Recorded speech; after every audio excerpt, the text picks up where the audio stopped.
afternoon hung around too long in the best possible way. I didn't check the time until the light had gone to gray. The coffee cup is empty now. The book is face down on the chair. Sunday stayed as long as it could, but Sunday's never really there. I rearranged the throw pillows twice for no particular reason, just to feel like I was doing something in this in-between season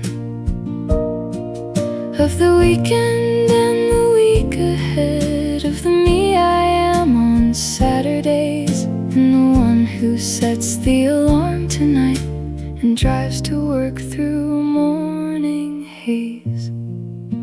The Sunday that almost stayed,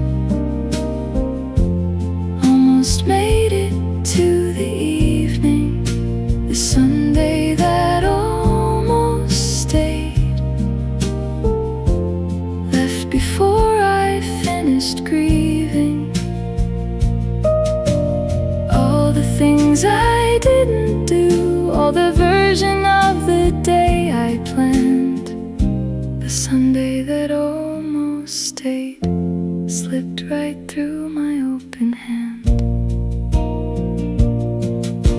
I know it comes back every week, I know it always will, but every Sunday evening I'm convinced it's gone until the next one and the one after, each one almost staying, each one leaving anyway, each one worth the grieving. The Sunday that almost stayed, almost stayed. See you next week, Sunday. Almost stayed.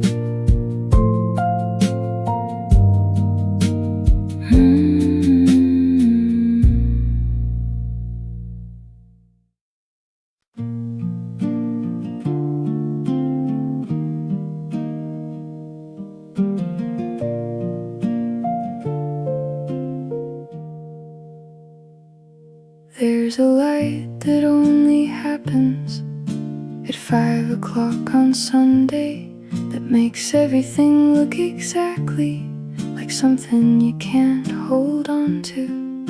The buildings catch it sideways, the shadows go the long way round. 5 o'clock on Sunday is the most specific sound.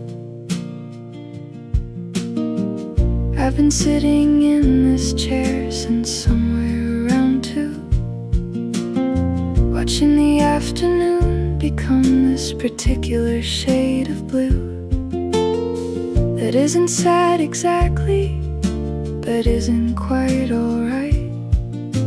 5 o'clock on Sunday is the end of borrowed light.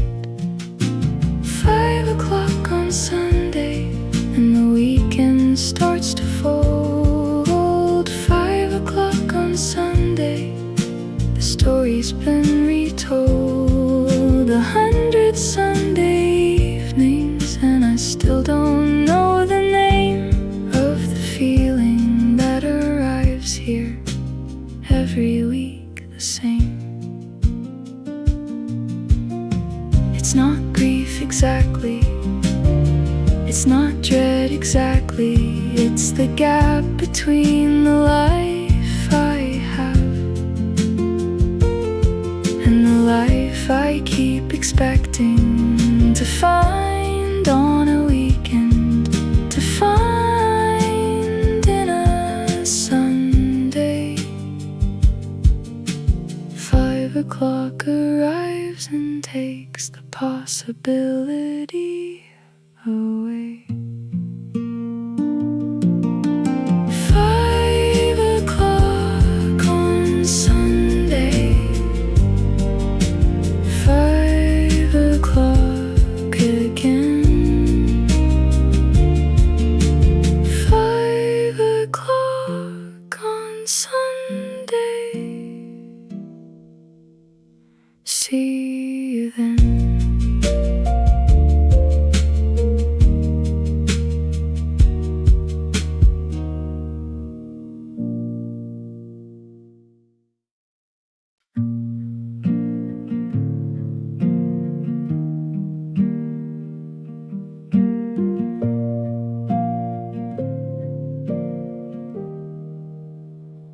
I had a list of things to do that lived beside my bed, that watched me sleep in on Saturday and watched TV instead of doing the things I meant to do. The list is still there, still patient. The weekend packed its bags at 4 without my full consent.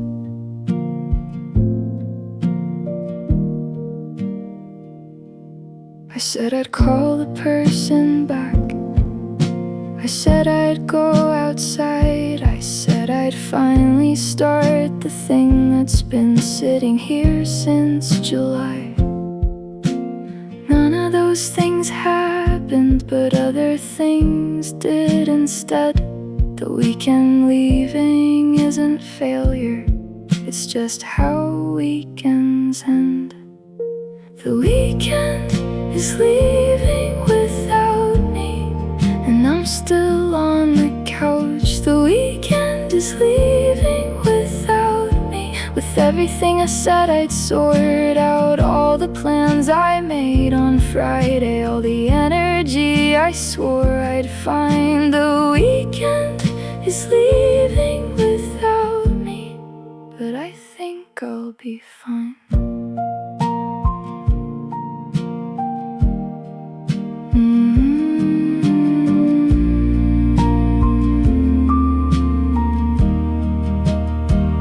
Maybe next weekend I'll do all the things. Maybe next weekend will be the one that brings the version of me who gets it together, the version who cleans and calls and goes outside.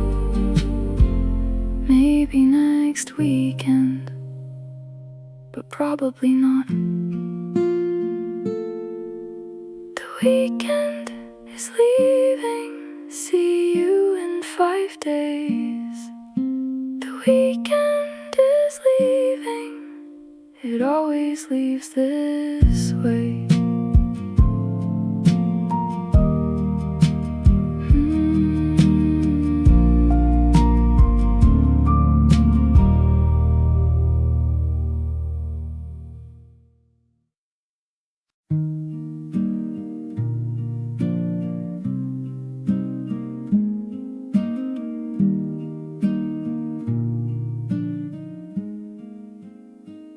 I watched the last light move across the wall beside the door,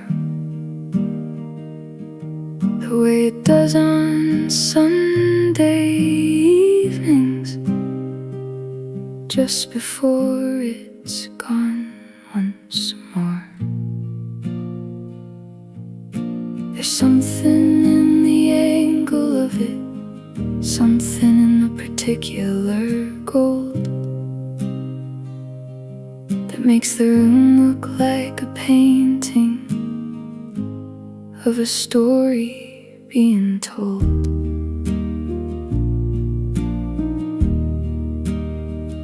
I didn't waste this Sunday but I didn't save it either. I just lived inside it quietly, like a very careful reader who knows the book is ending, who slows down near the close, who reads the final pages twice, because that's just how it goes. Last light of the only free day, falling slow across the floor. Last light of the only free day, I'll be here when you come once more. Monday holds the door already, Tuesday setting out the week, but right now just this last light is everything I need. Free is a complicated word for a day that's always ending, for a rest that comes with knowing what the morning will be sending. Back through the door with the alarm, back through the week with the work. But the last light doesn't know that. The last light just falls where it falls. Last light, stay a little. Last light, just a little more. Last light of the only free day, I'll see you next week once more.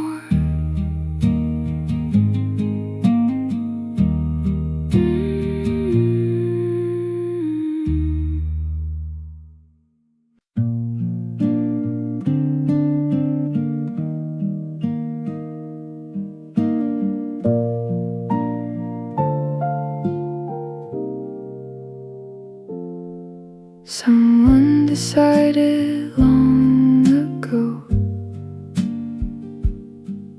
that 7 days make up a week,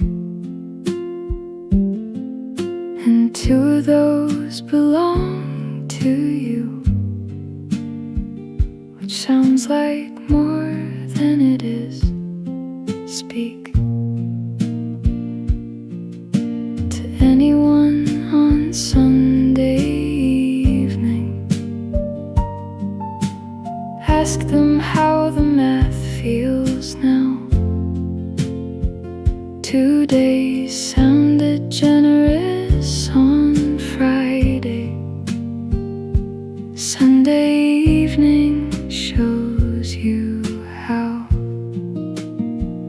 I had the morning and the afternoon and something like an evening, but the something like an evening is already past believing that the day has hours left in it. The clock says otherwise, the dark of the early evening says the same. Sunday's packed up and embarked. Sunday doesn't last long enough for all the things I meant to feel. Sunday doesn't last long enough for all the rest I meant to steal from the week that's always waiting, from the Monday that's always there. Sunday doesn't last long enough, and that's the particular despair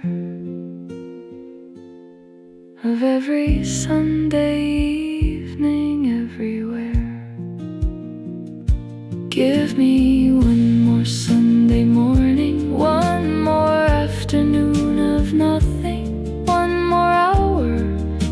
particular piece that Sunday keeps becoming when it's gone.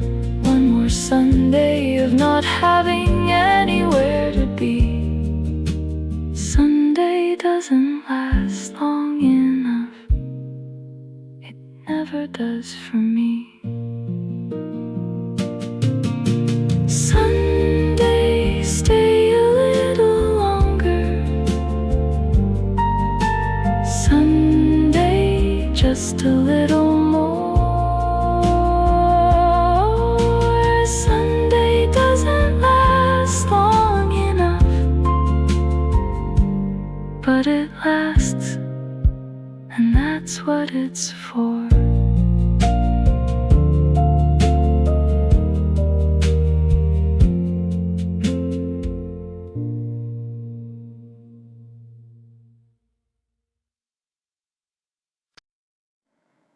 Not the morning with the coffee, not the afternoon that's free, not the evening with the candles, not the you that you want to be.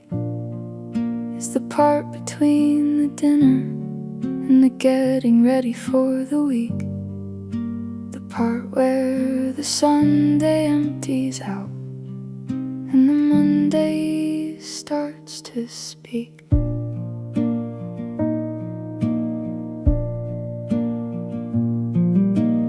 Everyone posts the morning part, the brunch and the slow beginning. Nobody posts the 8 p.m. when the week is already winning, when the bag is by the door, when the clothes are laid out cold, when the Sunday becomes a vestibule for the story being retold. The part of Sunday nobody talks about is the part I know the best. The part of Sunday nobody talks about is harder than the rest. The morning is for living, the afternoon is free, but the part of Sunday nobody talks about is the part that's really me. I'm not sad exactly, I'm not scared exactly, I'm just in the particular in between of who I am on Sundays and who I'll be on Mondays, and the gap between the two is the part of Sunday nobody talks about, but everyone goes through. The part nobody talks about, the part I always reach, the part of Sunday nobody talks about is the part that teaches.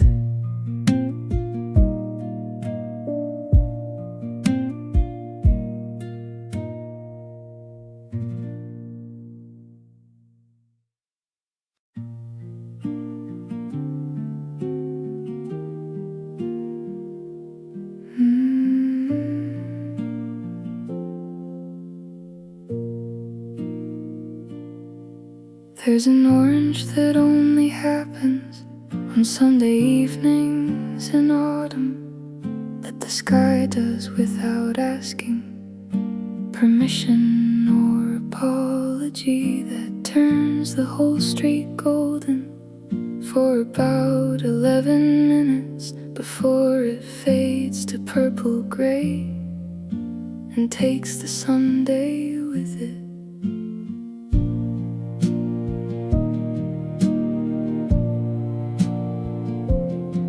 stood at the window watching it the way I always do.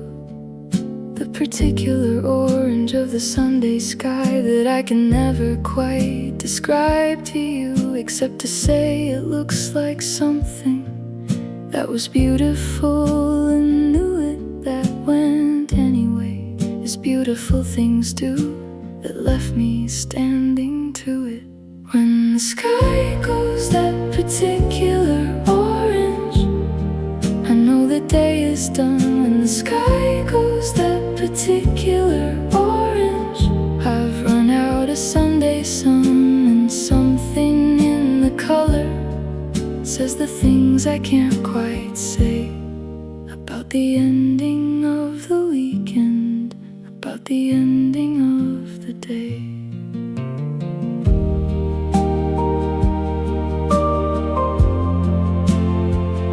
I've tried to photograph it. The particular orange never comes out right. It's a feeling more than a color. It's a goodbye more than a light. It's the sky doing nothing that I can never quite do, saying goodbye to Sunday without making it a whole thing too.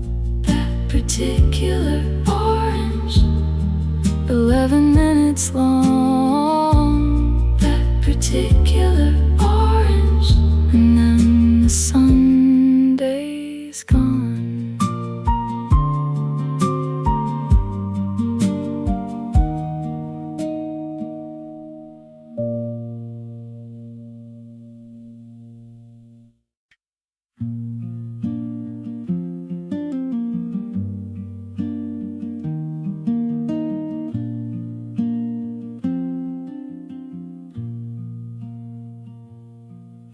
The house is very quiet now, in the particular way that houses get on Sunday evenings at the end of the day.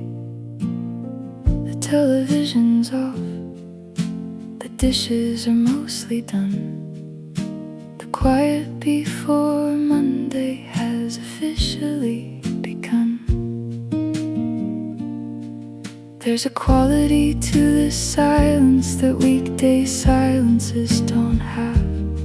It's not the silence of an empty house, it's fuller than that. It's the silence of everything that's about to start again. The quiet before Monday is the loudest kind of then. The quiet before Monday settles over everything. The quiet before Monday has its own particular ring of stillness and of knowing what the morning brings along. The quiet before Monday is its own kind of song.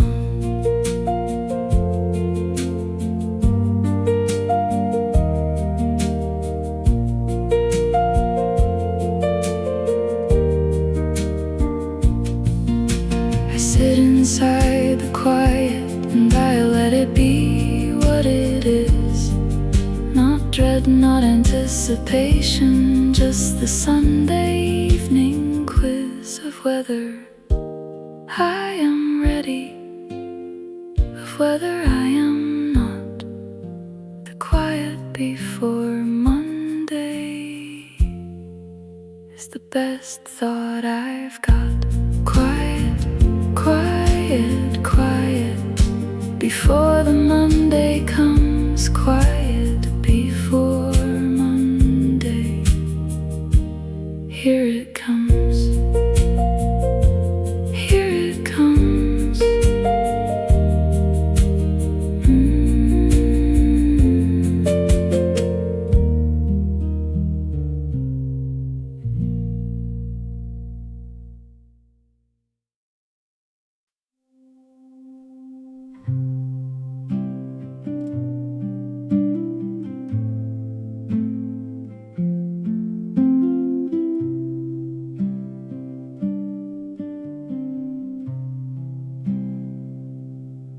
cars go slower on this street.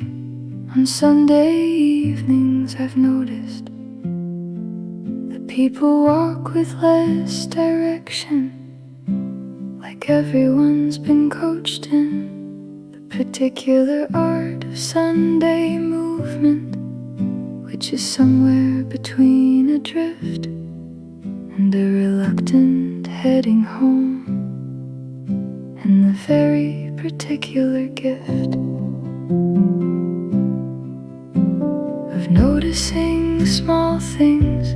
The cat in the window over there, the couple walking close together, the person with the very specific stare of someone who is also watching everything slow down together. Everything slow down together in the Sunday evening weather. Everything slows down on Sunday evening, like the world agreed to pause. Everything slows down on Sunday evening without particular cause, just the collective understanding that the week can wait one more hour. Everything slows down on Sunday evening in the particular Sunday power.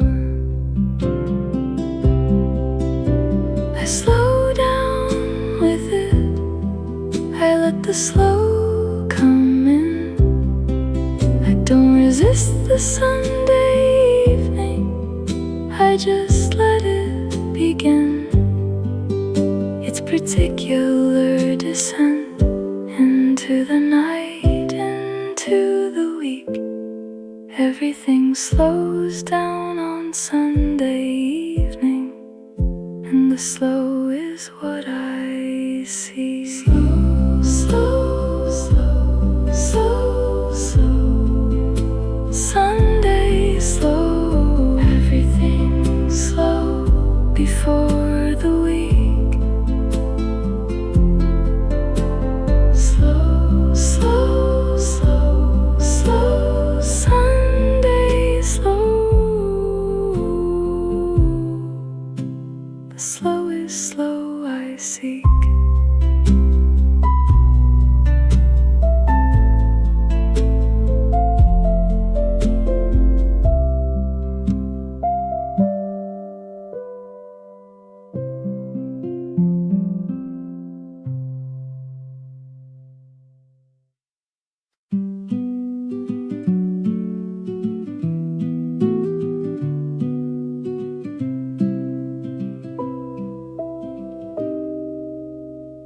I can feel it from here.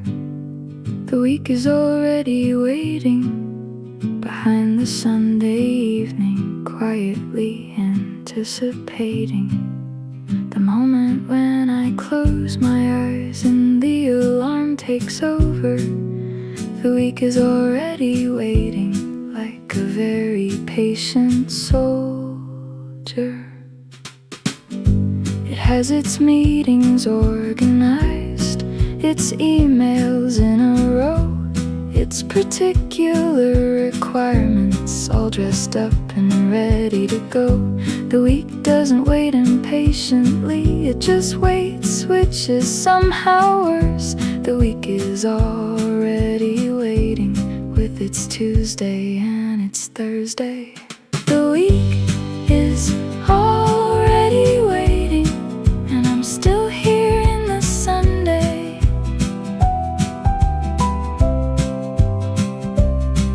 The week is already waiting for me to put the Sunday away, to fold it up and store it with the other Sundays gone. The week is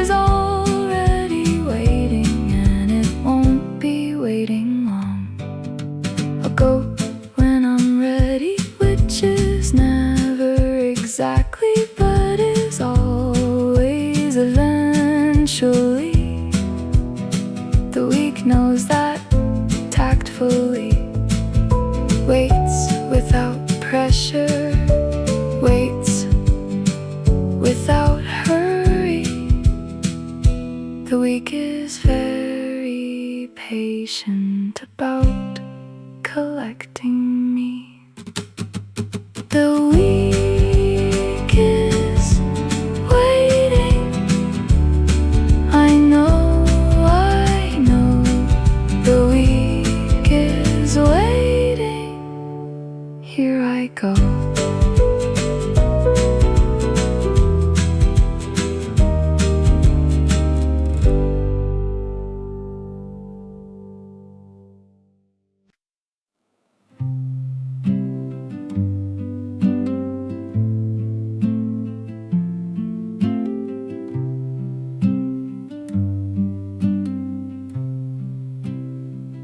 I've been at this window since somewhere around 6,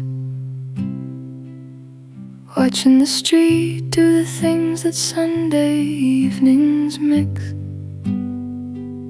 together into something that looks like an ending.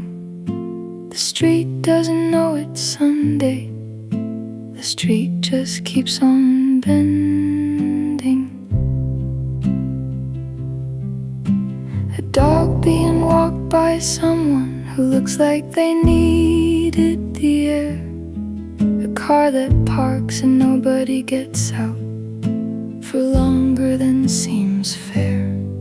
A light that comes on in a window across the particular street that I have watched from this window more Sundays than I can repeat.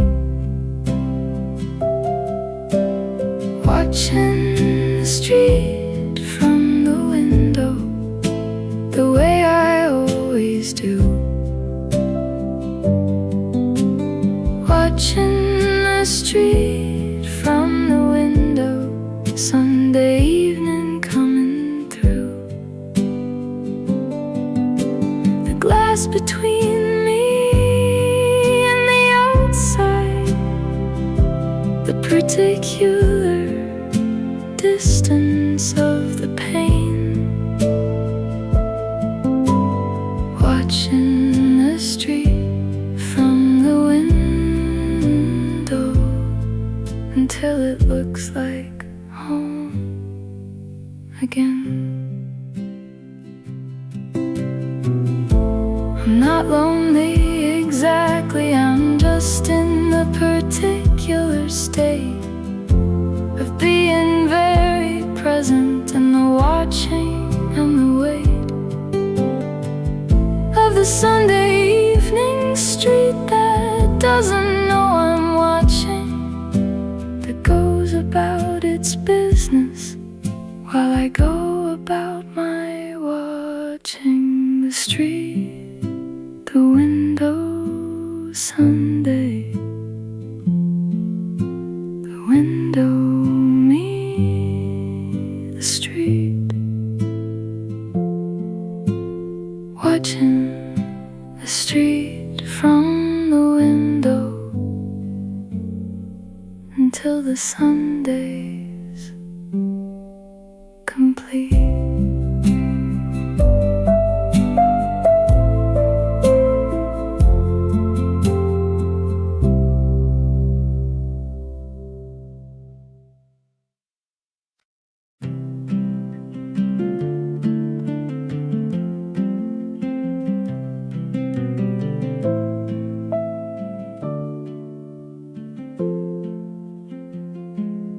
I can hear the elevator going up and coming down, the Sunday evening return of everyone in this part of town. Doors opening and closing, the particular sound of keys. The neighbors are coming home from wherever neighbors go to be. Someone is grocery, someone has been somewhere nice. Someone is talking on the phone about something that sounds like like advice. Someone is moving quietly, like they don't want to disturb the Sunday evening building that hums its particular verb. The neighbors are coming home, and I am already here. The neighbors are coming home, this time every year. Every Sunday evening, the building fills back up. The neighbors are coming home into their particular cups of Sunday evening life. I don't know their names exactly, but I know the sound of their returns. I know the particular footstep of the person above who always turns the television on at 7. I know the one who cooks late. The neighbors are coming home, and we all share the same Sunday way. Coming home, everyone coming home. The neighbors left Sunday home, everyone coming home.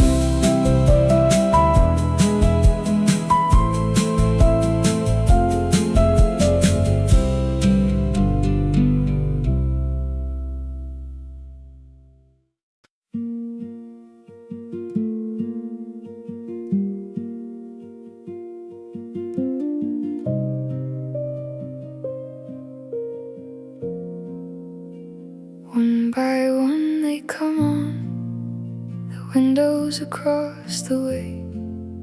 Each one a different story, each one ending the same day that I'm ending from this side of the particular street. Lights coming on across the street, making the Sunday complete. Someone pulls their curtains early, someone leaves them open wide. Someone has the blue light of a screen moving somewhere inside. Someone has warm yellow kitchen light, the best kind, the one that means someone is doing something ordinary in the way that ordinary gleams. Lights coming on across the street, one by one in the dark. Lights coming on across the street, each one its own small spark. A Sunday evening life continuing of people in their rooms. Lights coming on across the street, like very gentle blooms.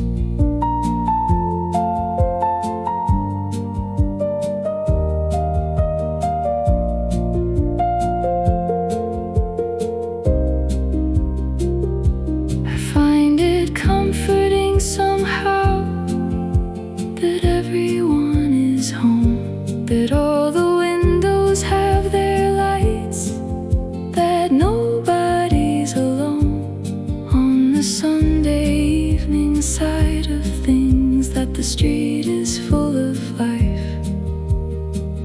Lights coming on across the street,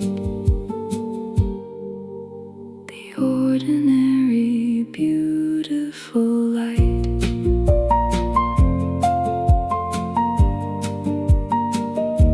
The lights, the street, the Sunday. One by one they come, lights coming on across the street,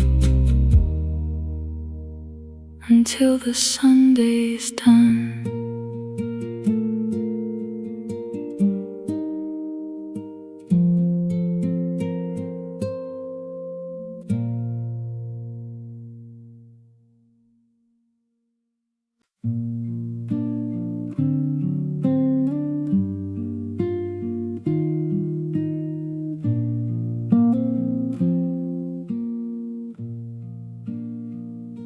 can feel it in the city, the shift that happens Sunday night, when the weekend steps aside and the week comes into sight. The restaurants begin to close or fill with people who need to be somewhere by morning, somewhere early, somewhere that isn't free. The trains run differently on Sundays until they don't anymore, until the Sunday timetable becomes the weekday timetable once more. The city doesn't announce the transition, it just begins to lean toward the week, toward the morning, toward the alarm, toward the routine. The city getting ready for tomorrow, the city turning toward the week, the city getting ready for tomorrow, finding the rhythm it will keep for 5 days, 5 mornings, 5 evenings on the train. The city getting ready for tomorrow, the city becoming itself again. I am part of the city, I am part of the turn, I am part of the Sunday evening transition and the return to the person the city needs me to be by 8 a.m. The city getting ready for tomorrow and taking me with them. The city tomorrow ready, the city turning the week, the city getting ready for tomorrow and me.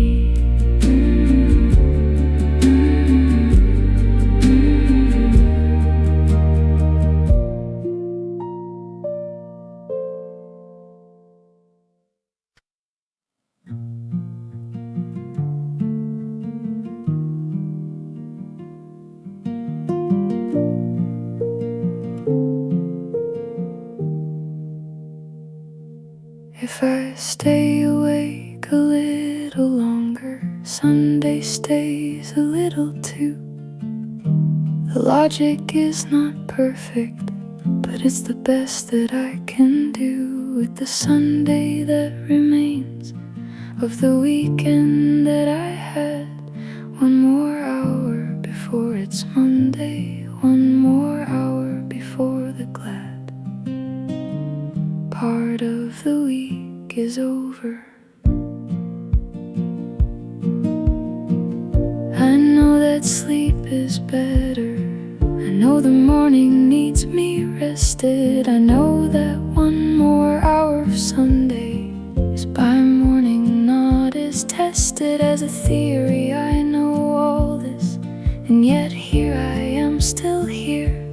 One more hour before it's Monday is one more hour of the year that belongs to something other.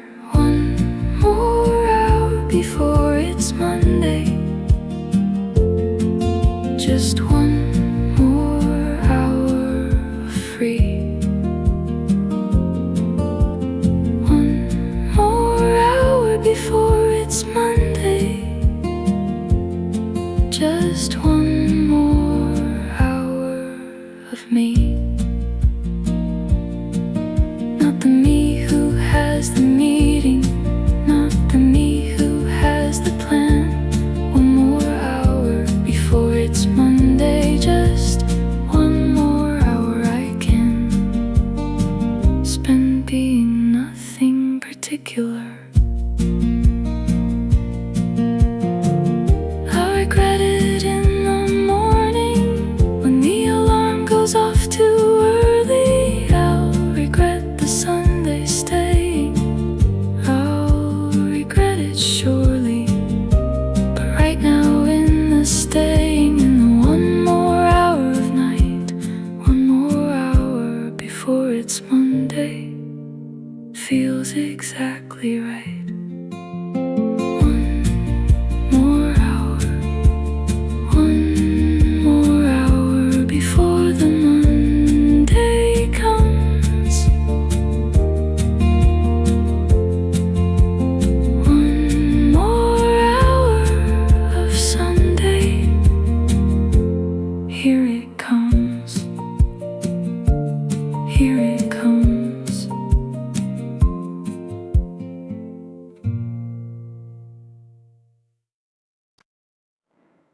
I made the tea with the same hands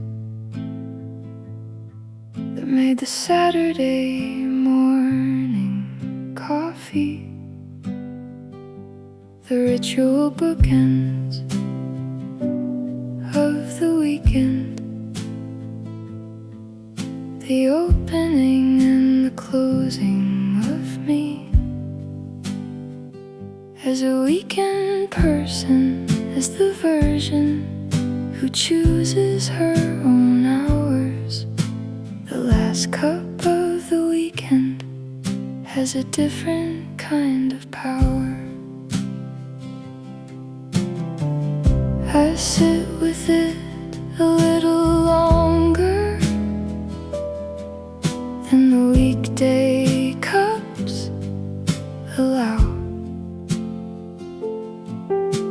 The weekday cups are functional. They don't ask me to slow down now. But the last cup of the weekend asks me to sit and feel the end of the 2 days that were mine before the week becomes real.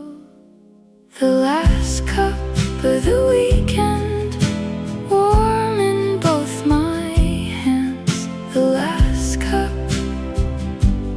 of the weekend understands what the Monday cups can't quite carry in their ordinary weight. The last cup of the weekend is the cup that tastes of Saturday.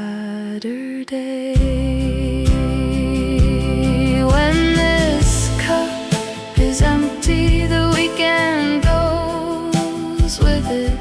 When this cup is finished, I'll admit it that the week is here already, that the Sunday's almost gone. But right now the cup is warm and I'll hold on. I'll hold on. Last cup, last Sunday, warm in both my hands. Last cup of the weekend understands.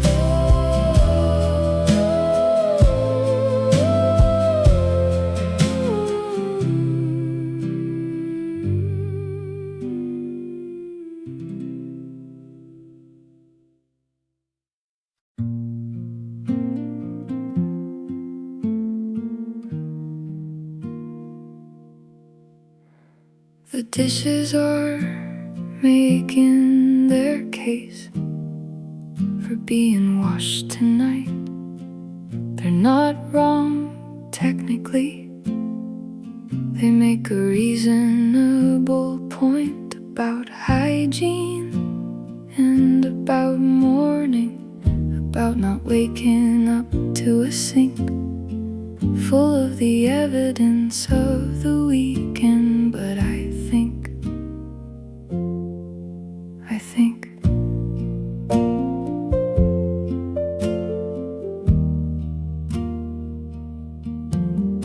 that the dishes can wait, that the dishes understand that Sunday evenings are for sitting, not for the washing of pans. That the dishes will be there with great patience patience in the morning, and I will be there with them without this particular warning. Dishes that can wait until tomorrow, dishes that can stay right there, dishes that can wait until tomorrow. I'll deal with them, I swear. Just not tonight, not Sunday evening, not the last hour of the free. Dishes that can wait until tomorrow, can wait until tomorrow for me. I know tomorrow morning I'll regret the waiting. I'll stand at the sink and wonder why the Sunday me kept debating whether to wash them now, why I chose the couch instead. Dishes that can wait until tomorrow set the Sunday me to the Monday dread. Wait, dishes, wait, tomorrow I'll be there. Dishes that can wait until tomorrow, I'll deal with them, I swear.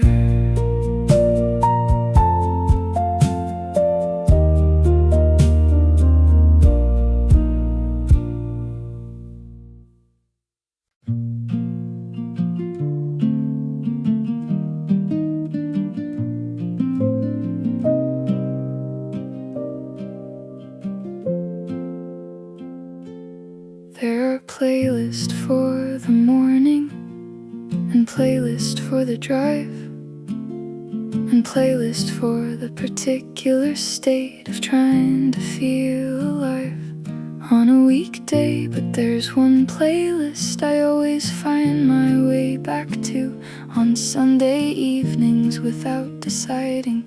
It just plays, I just move through. I've heard these songs so many times that the songs have become the feeling rather than the feeling finding. The songs are the ceiling and the floor of Sunday evening, the particular container of the end of the week, of the weekend, of the hour before the week begins again. The playlist I always come back to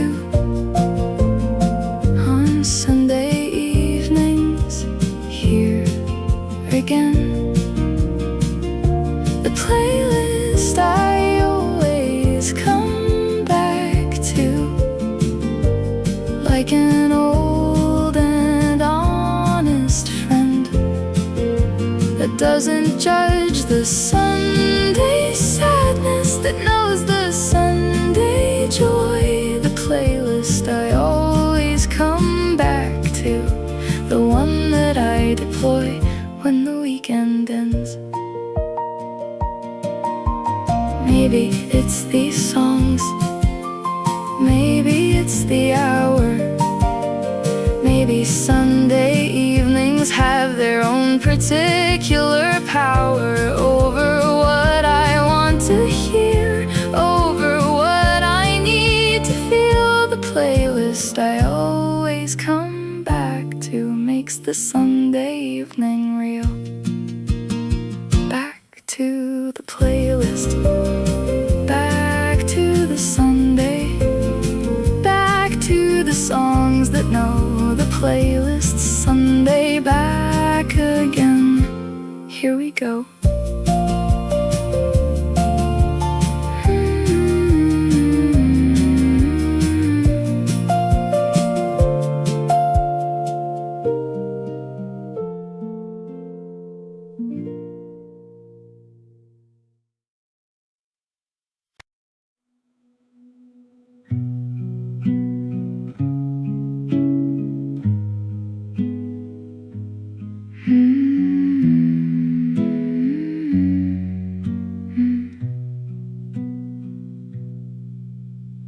something almost meditative about the folding on a Sunday.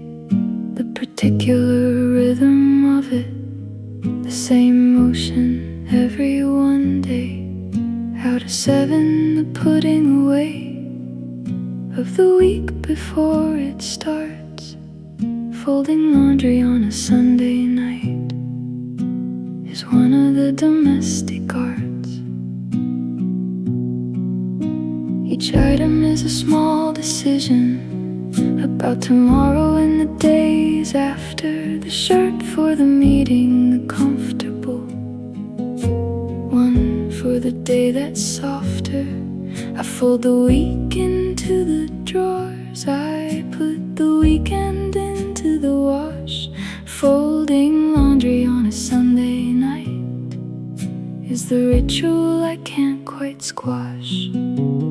Folding laundry on a Sunday night, warm from the dryer still. Folding laundry on a Sunday night, the quiet meditative skill of preparing for the week ahead, of putting things in their place. Folding laundry on a Sunday night is the most particular grace. My mother did this too on Sundays, her mother before that probably. The laundry on a Sunday evening is the oldest continuity I know. The thread between the weeks, the folding and the putting away. Folding laundry on a Sunday night is how Sunday ends the day. Fold, fold, Sunday fold, warm from the dryer still.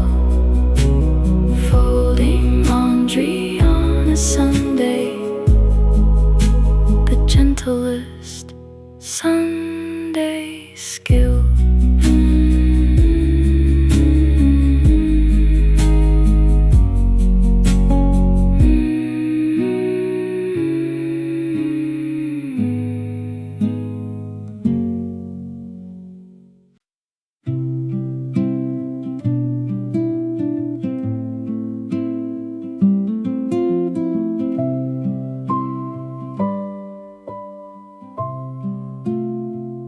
I can't describe it exactly, but I'd know it anywhere.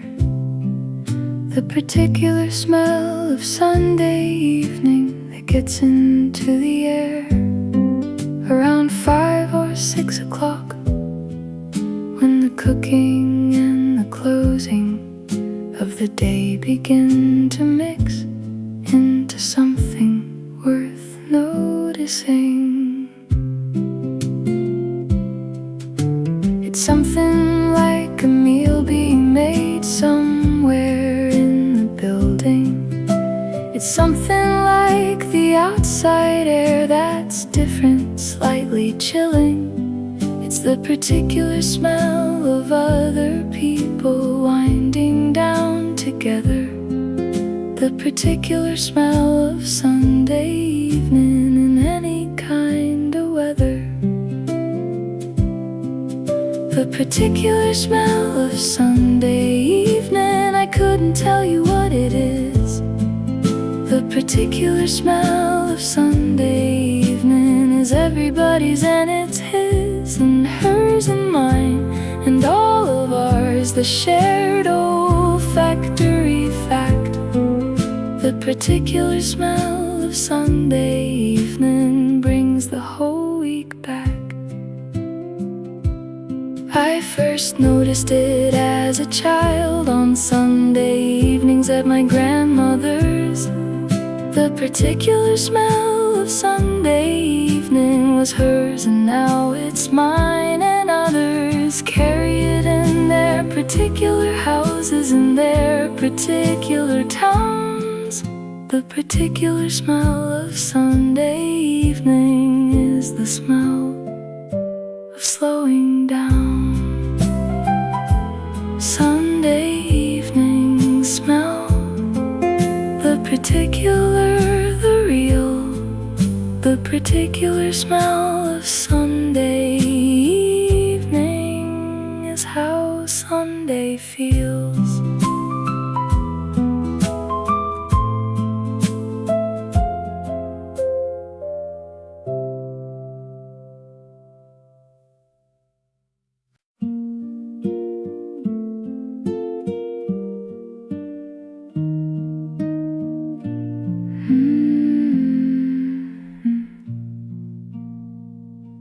The list exists somewhere in the notes app on my phone, under a Saturday that started with ambition and the tone of someone who is going to finally get the things done.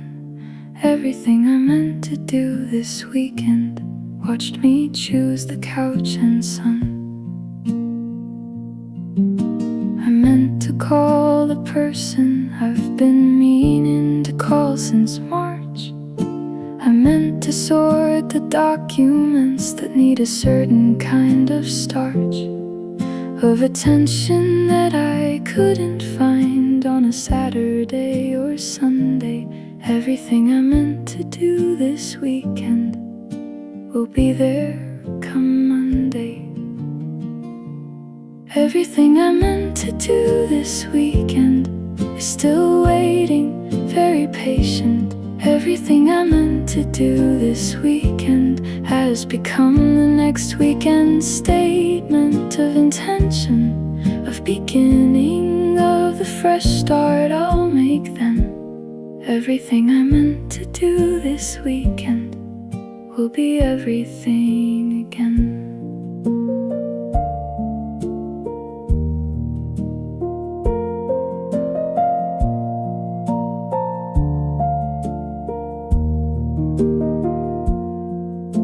I'm not gonna be hard on myself about the things undone.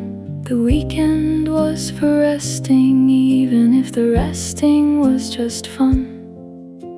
Without the productivity, without the ticking off the list, everything I meant to do this weekend won't know it was missed. Everything undone, everything waiting, everything patient, everything okay. Everything I meant to do this weekend will be there on a better day.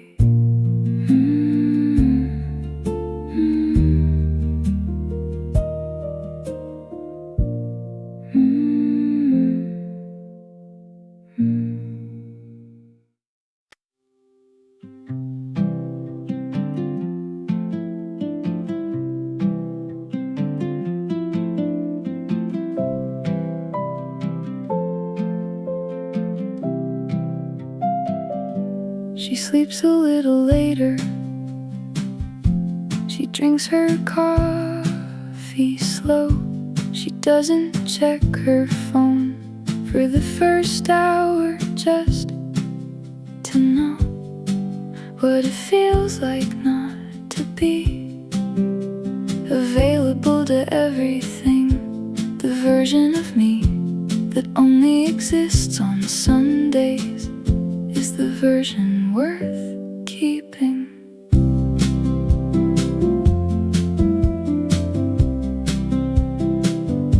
She reads the things she bought 3 months ago and hasn't. She takes the longer route just because it happens to go past the good bakery, the one she never has time for. The version of me that only exists on Sundays is the one I'm always looking for. The version of me that only exists on Sundays is quieter than the rest. The version of me that only exists on Sundays is probably She's not more productive, she's not more impressive. The version of me that only exists on Sundays is just less aggressive with herself. I wish I could bring her into the Monday, the Wednesday, the version of me that only exists on Sundays, into the ordinary day. But she doesn't survive the alarm, she doesn't survive the morning. The version of me that only exists on Sundays leaves without warning when the week begins. Sunday me, stay a little longer. Sunday me, don't go. The version of me that only exists on Sundays is the me I want to know.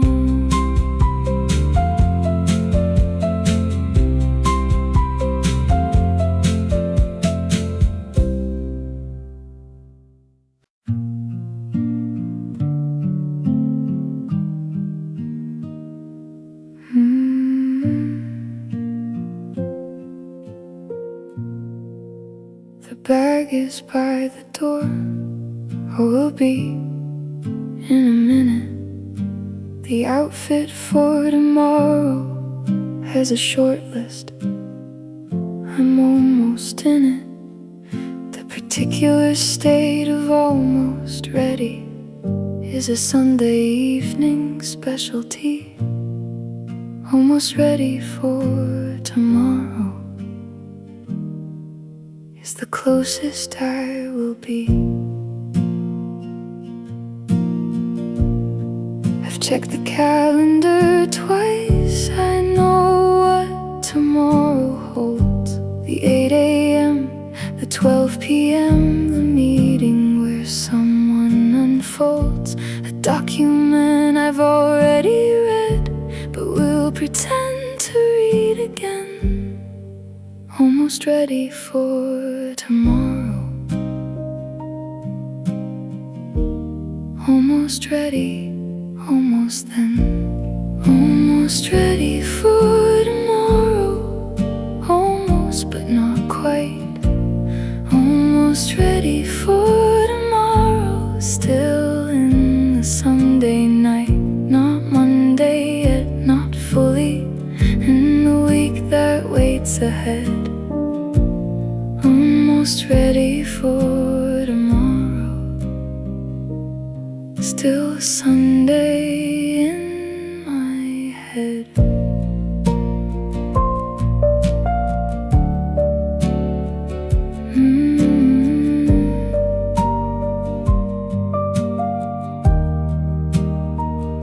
Almost ready is as ready as I ever really get.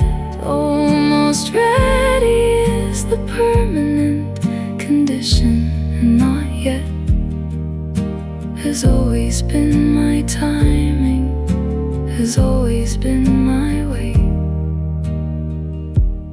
Almost ready for tomorrow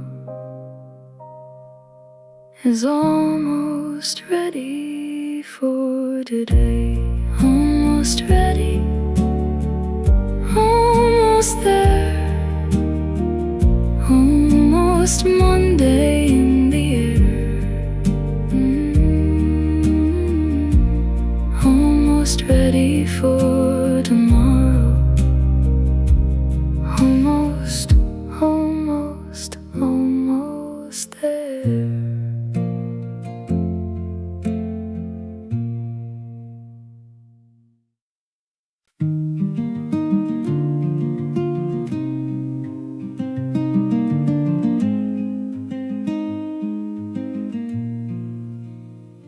I've been at war with Monday for longer than I care to say. The alarm, the commute, the inbox, the particular Monday way of arriving without apology, of being what it is. But I've been trying lately to make my peace with this. Monday didn't choose to be the first day of the week. Monday didn't ask to carry all the weight we seek, to put on something for the starting of the thing we haven't started. Making peace with Monday means being less hard-hearted. Making peace with Monday, setting down the fight. Making peace with Monday, Sunday and tonight. It's just a day, it's just a morning, it's just the first of 5. Making peace with Monday means letting Sunday go and welcoming the week alive. The Sunday me is making peace with the Monday that is coming. The Sunday me is putting down the particular drumming of resistance and of dread that never made Monday easier. Making peace with Monday is the kindest thing, the breezier way through. Peace with Monday, peace Sunday into week. Making peace with Monday is the rest I seek.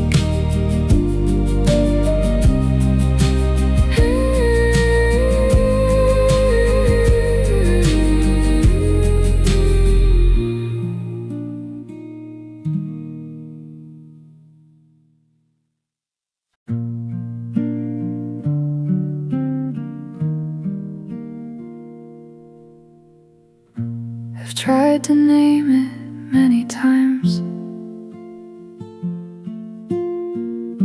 the thing that happened Sunday evening that isn't quite melancholy, that isn't quite grieving, that isn't quite anxiety about the week ahead. The Sunday feeling has no name that I have found or read.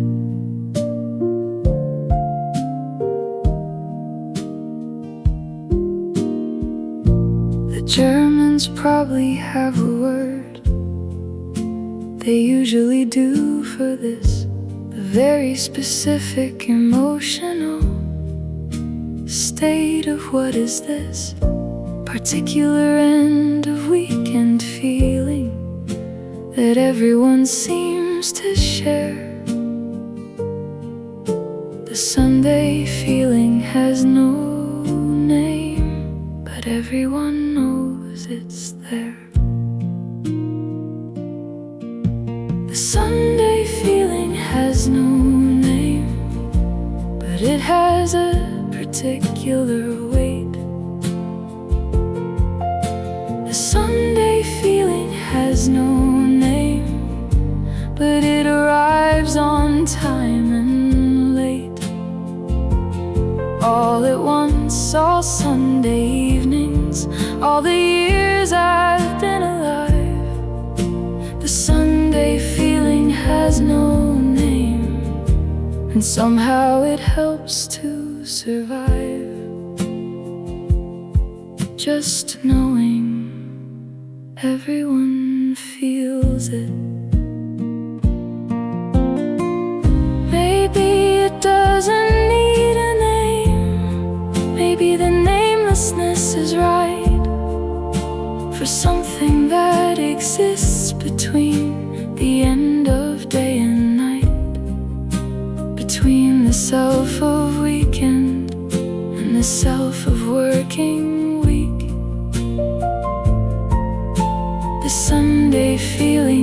has no name. Maybe names are what we seek when we're uncomfortable with just feeling. No name, just Sunday. No name, just the feeling. The Sunday feeling has no name. And that's the Sunday meaning.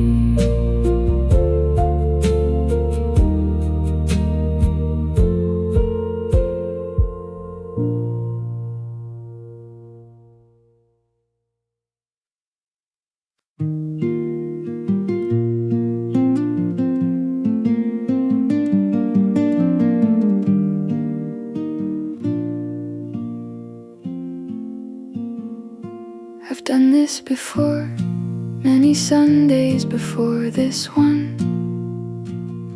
I've stood at the Monday threshold and I've come out the other side done. With the Monday, with the Tuesday, with the whole week eventually. Tomorrow will be fine, probably. That's my working theory. The meeting might go well, or it might go the other way. The inbox might be manageable, or it might ruin the day. The coffee might be good, the commute might be kind. Tomorrow will be fine, probably. That's the best I've defined. Tomorrow will be fine, probably. That's the Sunday evening prayer. Tomorrow will be fine, probably. Said with love and with care, for the Monday me who needs the Sunday me's encouragement. Tomorrow will be fine, probably. Said with genuine intent and reasonable doubt.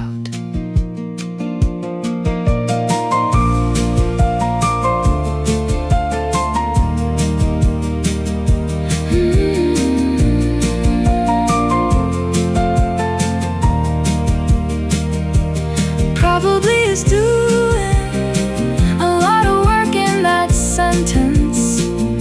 Probably is the honest version of the confidence that I don't quite have, but almost have. Tomorrow will be fine, probably is the bravest thing I've said this Sunday evening. Probably fine, probably okay. Tomorrow will be fine, probably fine.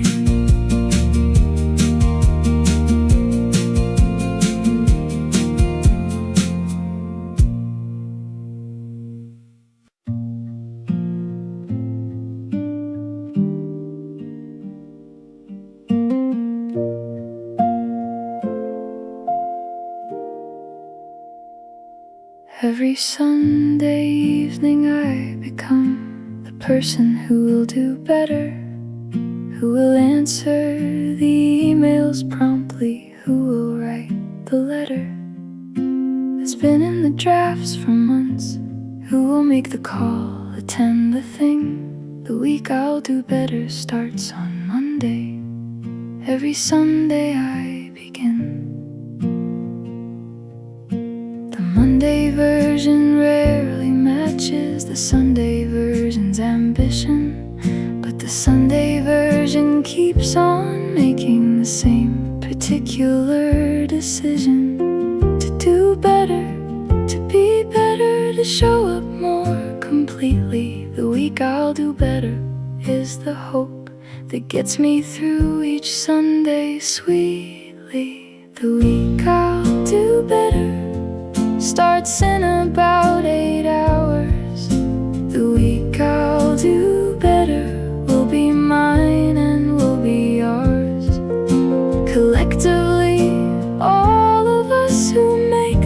Sunday promise the week I'll do better is the most honest thing I say all week. Maybe this is the week that the Sunday version follows through. Maybe this is the week that does what Sundays always knew was possible, was waiting, was one good week away. The week I'll do better starts with today. Better week, better week, starting soon, starting soon. A week I'll do better, starting with the moon going down, the sun coming up. The week I'll do better already begun.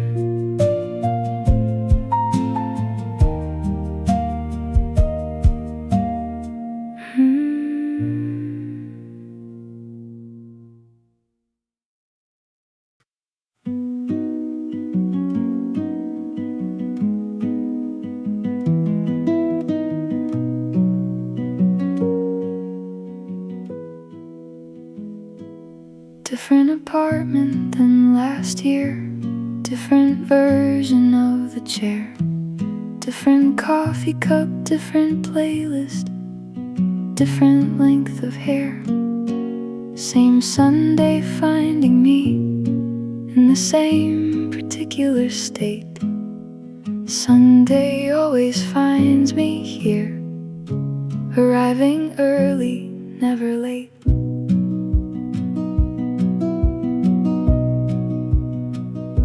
I've moved through several Sundays now, through several years of them, through different circumstances, through the different stems of life that grew in different directions, but always came back to this. Sunday always finds me here, Sunday never misses. Sunday always finds me here, wherever here happens to be. Sunday always finds me here with the same version of me that comes out only on Sundays that the week can't quite contain. Sunday always finds me here, and that is the refrain of every year. I stopped fighting the finding, I stopped being surprised. When Sunday evening settled, I stopped being disguised as someone who didn't need the particular Sunday landing. Sunday always finds me here, and I've come to an understanding with that here, Sunday here, always here, always found. Sunday always finds me here, the most reliable sound.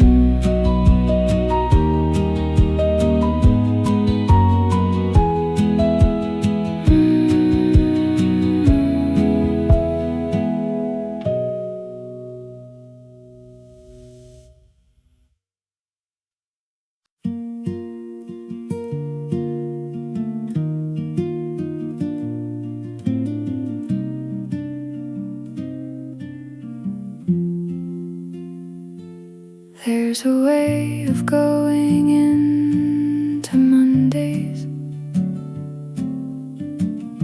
that isn't falling off the edge, that doesn't feel like impact, doesn't feel like dread. There's a particular preparation that Sunday evenings can provide, a soft landing into the week, if I choose that kind of ride. It means not staying up too late with the particular defiance of someone who thinks that Sunday has some kind of alliance with their wakefulness against the morning. It means a gentler going under, a soft landing into the week before the week can pull us under. A soft landing into the week, a Sunday evening gift. Soft landing into the week, the gentle Sunday shift. From the rest into the ready, from the free into the schedule. Soft landing into the week, the most beautiful. I've done the hard landings, I know how those go. The Sunday that fights the Monday, the resistance and the slow, painful crawl into the Tuesday, the regret of Sunday night. Soft landing into the week is choosing to do it right. Soft landing into the week ahead. Soft landing from the Sunday into bed, into sleep, into the Monday. Soft landing all the way. Soft landing into the week, into the new day.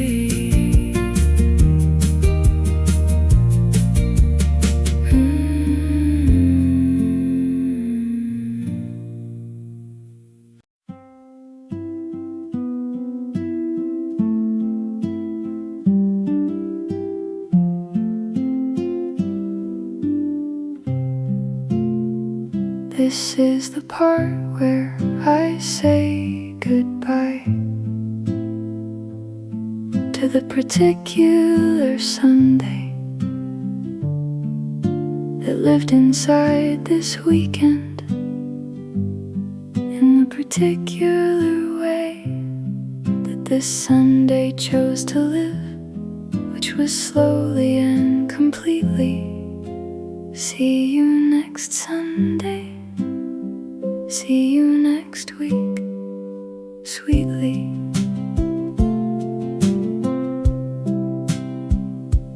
I'll be different by next Sunday, in small ways and in large. The week will do its work on me. The week will be in charge of making me the weekday version and then releasing me again. See you next Sunday. See you then. See you next Sunday when the weekend comes again. See you next Sunday, my most reliable friend, the one who always shows up, the one who always goes. See you next Sunday. That's just how Sunday goes. I don't say goodbye to Sundays with sadness anymore. I say it with the knowledge that there's always one more coming, always another Sunday on the other side.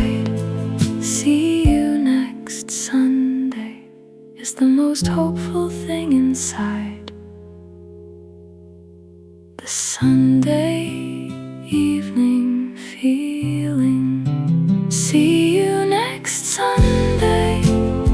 See you next week.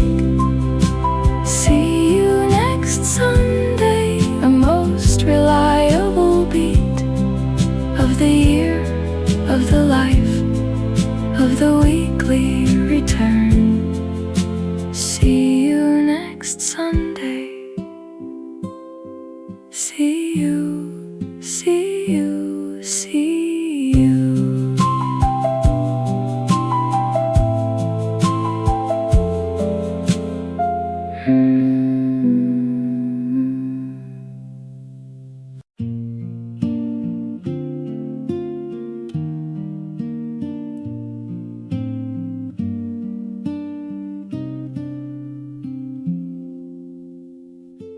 The afternoon hung around too long,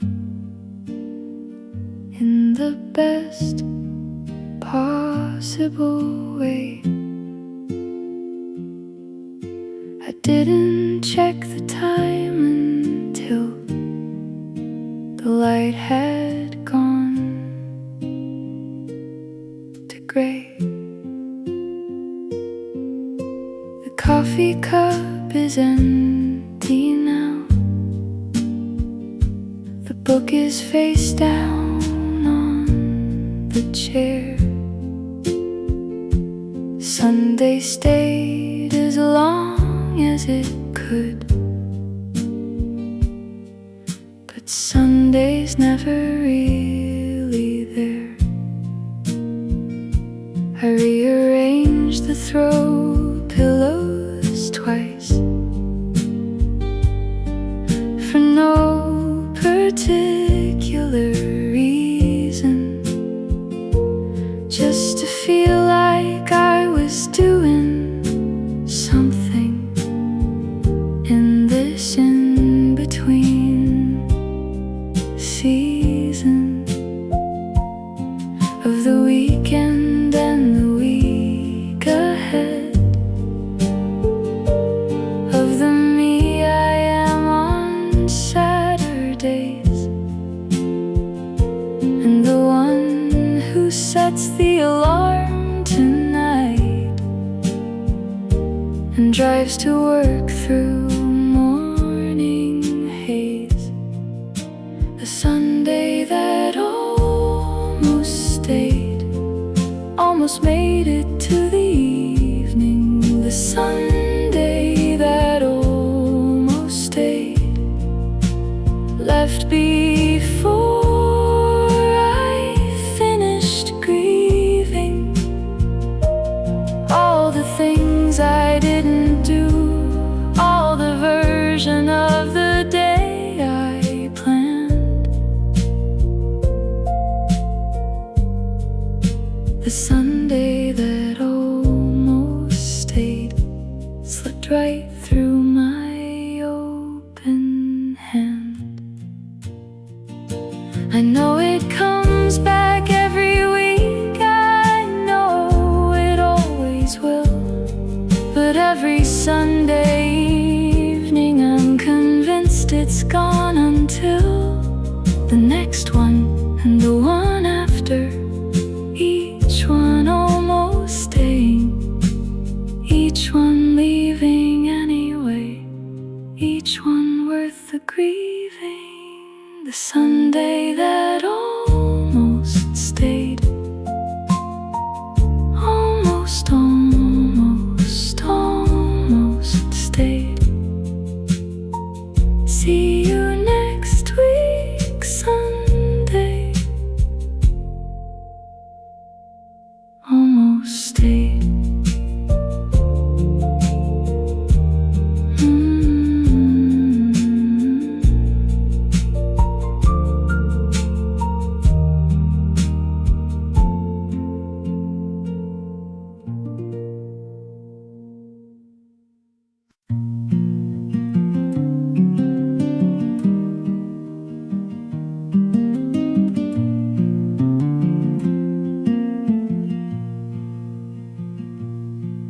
There's a light that only happens at 5 o'clock on Sunday, that makes everything look exactly like something you can't hold on to. The buildings catch it sideways, the shadows go the long way round. 5 o'clock on Sunday is the most specific sound. I've been sitting in this chair since somewhere around 2, watching the afternoon become this particular shade of blue that isn't sad exactly, but isn't quite alright. 5 o'clock on Sunday is the end of borrowed light. 5 o'clock on Sunday and the weekend starts to fold. 5 o'clock on Sunday, the story's been retold. 100 Sunday evenings and I still don't know the name of the feeling that arrives here every week the same. It's not grief exactly, it's not dread exactly, it's the gap between the life I have and the life I keep expecting to find on a weekend, to find in a Sunday. 5 o'clock arrives and takes the possibility away. 5 o'clock on Sunday, 5 o'clock again. 5 o'clock on Sunday, see you then.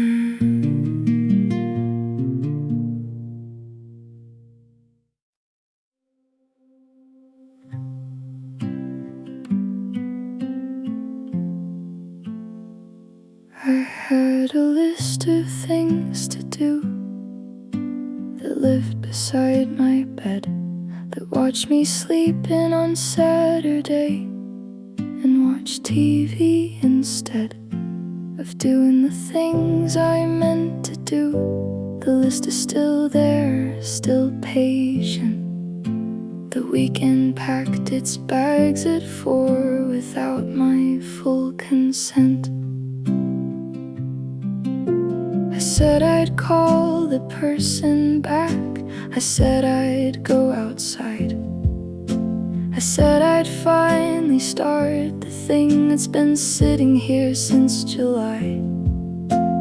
None of those things happened, but other things did instead. The weekend leaving isn't failure, it's just how weekends end.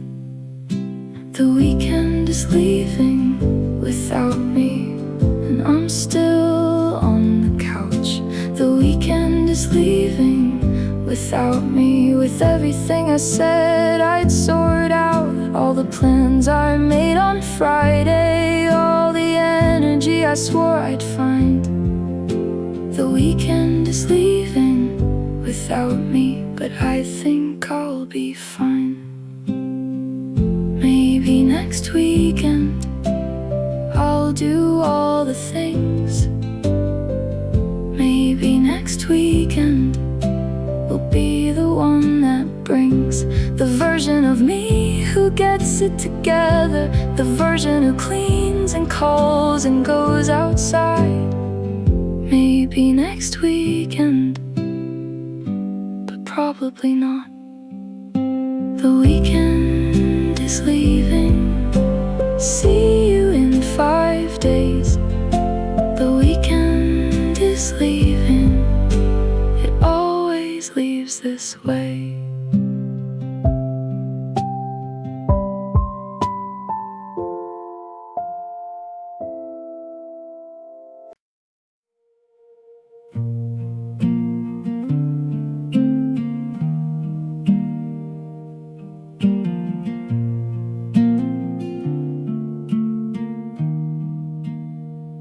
I watched the last last light move across the wall beside the door, the way it does on Sunday evenings, just before it's gone once more.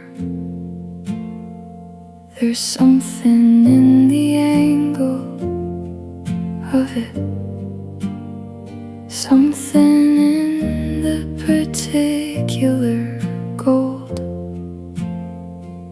that makes the room look like a painting of a story being told.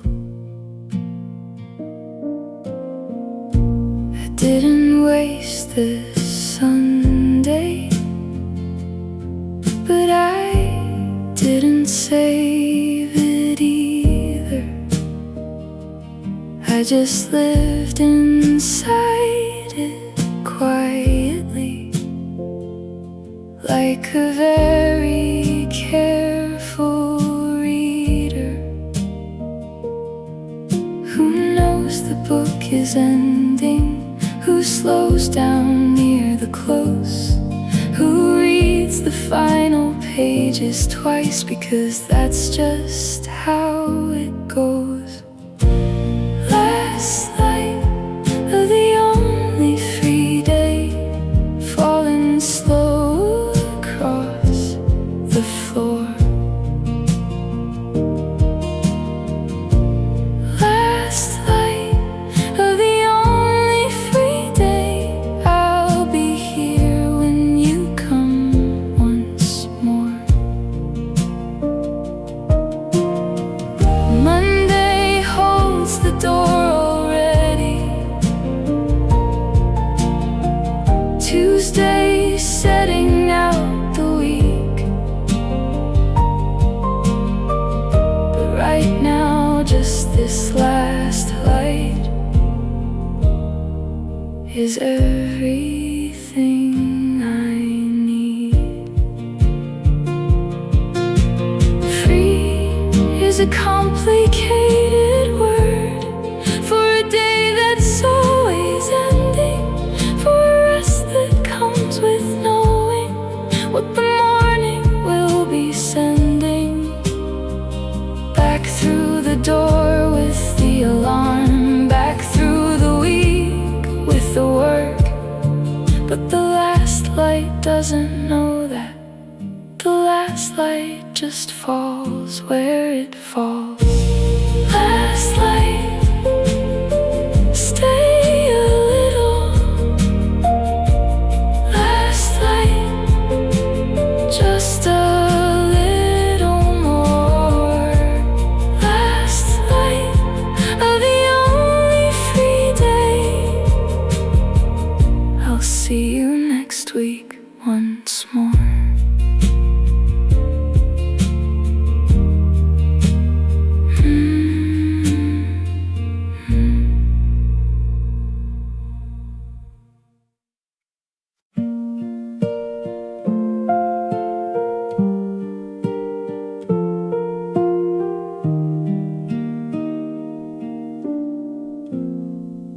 Someone decided long ago that 7 days make up a week, and 2 of those belong to you, which sounds like more than it is. Speak to anyone on Sunday evening, ask them how the math feels now. 2 days sounded generous on Friday. Sunday evening shows you how. I had the morning and the afternoon, and something like an evening, but there's something like an evening Sunday's already past believing that the day has hours left in it. The clock says otherwise. The dark of the early evening says the same. Sunday's packed up and embarked. Sunday doesn't last long enough for all the things I meant to feel. Sunday doesn't last long enough for all the rest I meant to steal. From the week that's always waiting, from the Monday that's always there, Sunday doesn't last long enough. And that's the particular despair of every Sunday evening everywhere.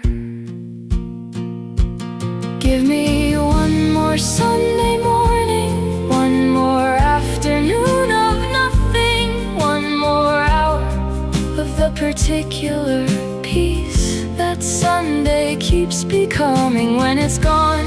One more Sunday of not having anywhere to be. Sunday doesn't last long enough. It never does for me. Sunday, stay a little longer. Sunday, just a little more. Sunday doesn't last long enough, but it lasts, and that's what it's for.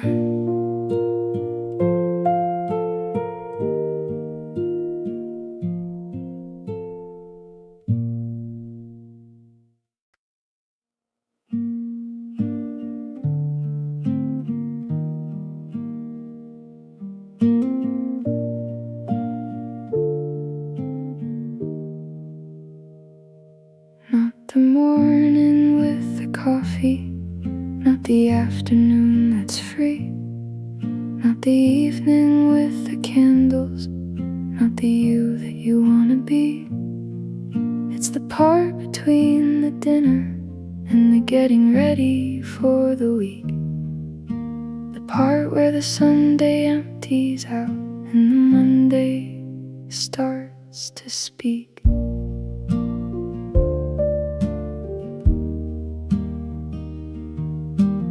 Everyone posts the morning part, the brunch and the slow beginning. Nobody posts the 8 p.m. when the week is already winning. When the bag is by the door, when the clothes are laid out cold, when the Sunday becomes a vestibule for the story being retold. The part of Sunday nobody talks about is the part I know the best.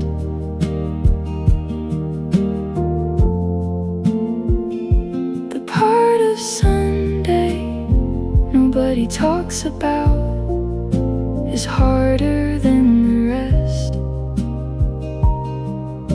The morning is for living, the afternoon is free, but the part of Sunday nobody talks about is the part that's really me.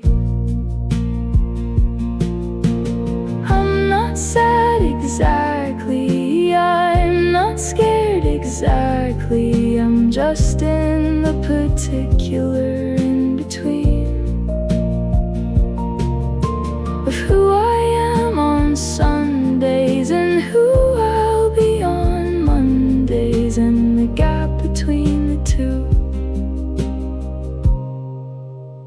is the part of Sunday nobody talks about, but everyone goes through.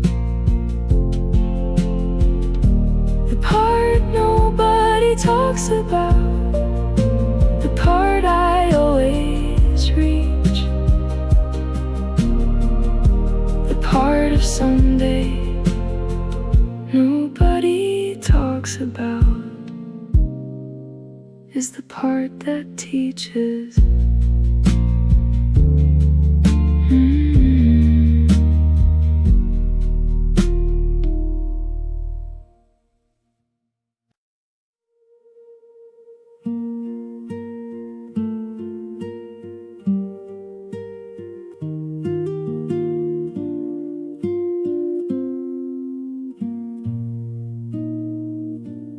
There's an orange that only happens on Sunday evenings in autumn, that the sky does without asking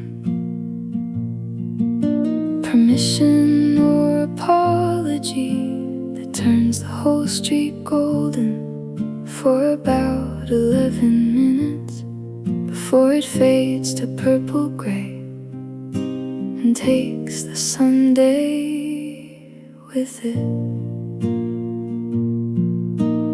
I stood at the window watching it the way I always do, the particular orange of the Sunday sky that I can never quite describe to you, except to say it looks like something that was beautiful and knew it that went anyway, as beautiful things do, that left me standing to it. When the sky goes that particular orange, I know the day is done. When the sky goes that particular orange, I've run out of Sunday sun. And something in the color says the things I can't quite say about the ending of the weekend, about the ending of the day.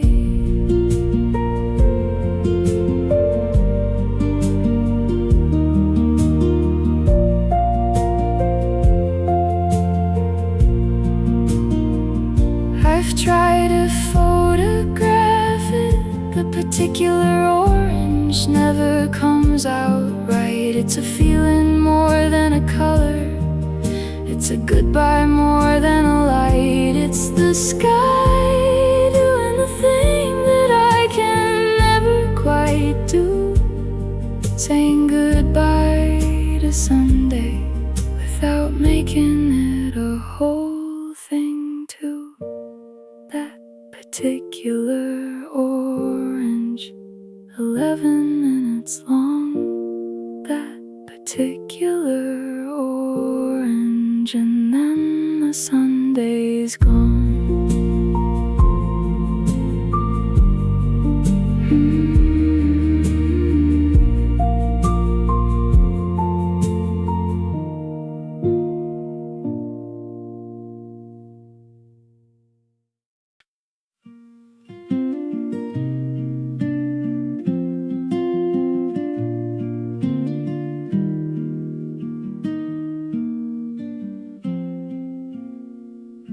The house is very quiet now, in the particular way that houses get on Sunday evenings at the end of the day. The television's off, the dishes are mostly done. The quiet before Monday has officially begun. There's a quality to this silence that weekday silences don't have. It's not the silence of an empty house, it's fuller than that. It's the silence of everything that's about to start again. The quiet before Monday is the loudest kind of then. The quiet before Monday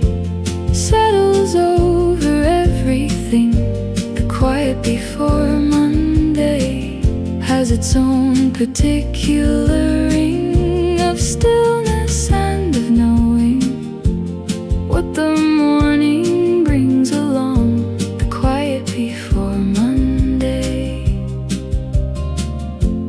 is its own kind of song.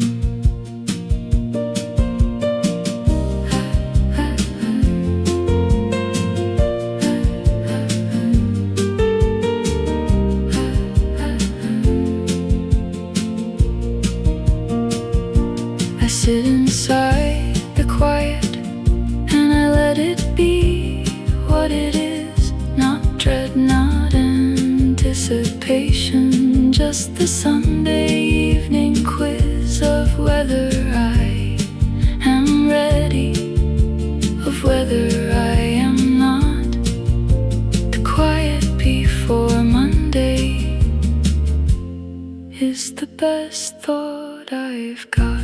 Quiet, quiet, quiet before the Monday comes. Quiet before Monday. Here it comes. Here it comes.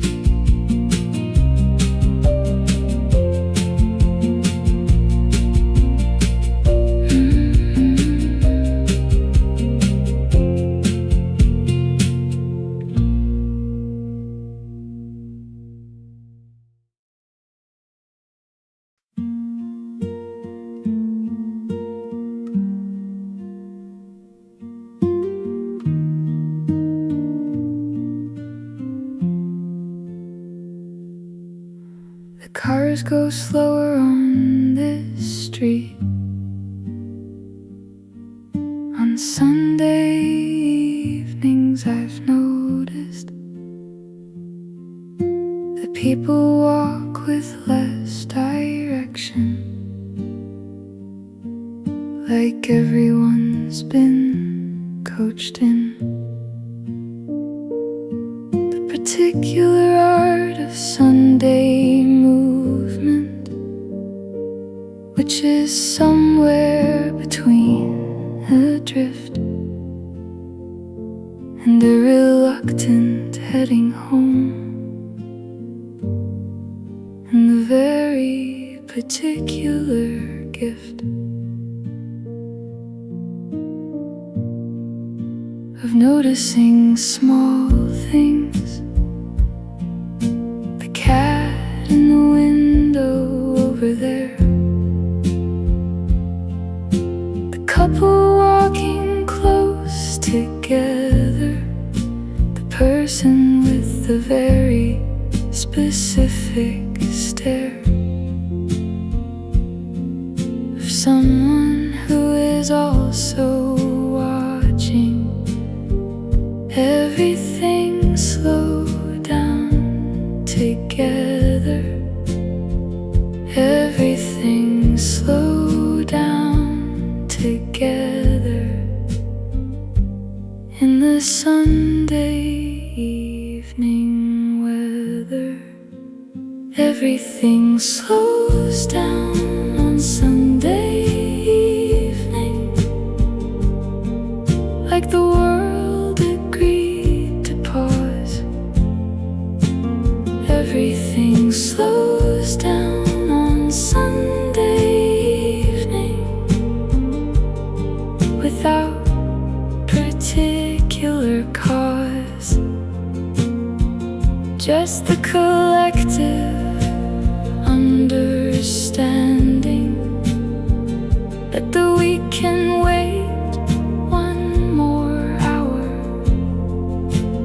Everything slows down on Sunday evening in the particular Sunday power. I slow down with it, I let the slow come in. I don't resist the Sunday evening, I just let it begin. Its particular descent into the night, into the week. everything slows down on Sunday evening, and the slow is what I seek. Slow, slow, Sunday slow. Everything slow before the week. Slow, slow, Sunday slow. The slowest slow I seek.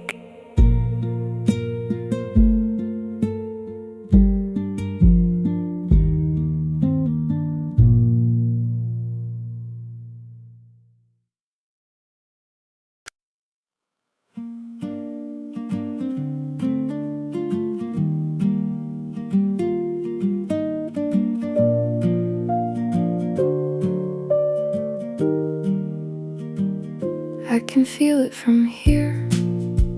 The week is already waiting behind the Sunday evening, quietly anticipating the moment when I close my eyes and the alarm takes over. The week is already waiting like a very patient soldier. It has its meetings organized, its emails in a row, its particular requirements all dressed up and ready to go.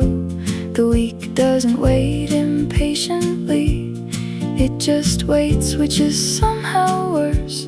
The week is already waiting with its Tuesday and its Thursday. The week is already waiting, and I'm still here in the Sunday. The week is already waiting for me to put the Sunday away, to fold it up and store it with the other Sundays gone. The week is already waiting, and it won't be waiting long.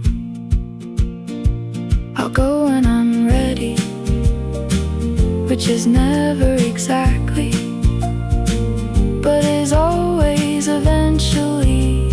The week knows that tactfully, waits without pressure, waits without hurry.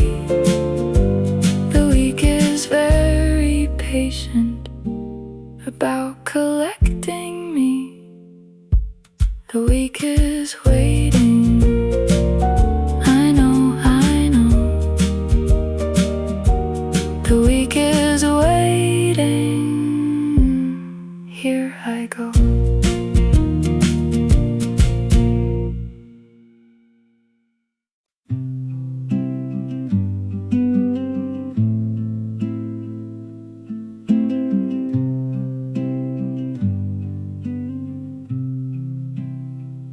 I've been at this window since somewhere around 6,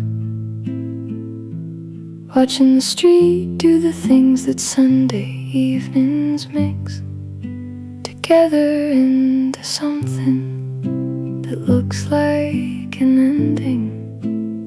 The street doesn't know it's Sunday. The street just keeps on bending. A dog being walked by someone who looks like they needed the air. A car that parks and nobody gets out for longer than seems fair.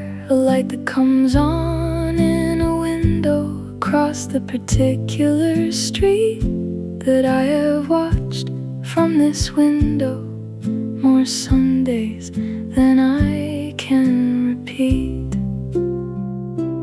Watching the street from the window the way I always do. Watching the street from the window, Sunday evening coming through. The glass between me and the particular distance of the pain, watching the street from the window until it looks like home again. I'm not lonely exactly, I'm just in a particular state of being very present in the watching and the wait of the Sunday evening street that doesn't know I'm watching, that goes about its business while I go about my watching. The street, the window, Sunday, the window, me, the street, watching the street from the window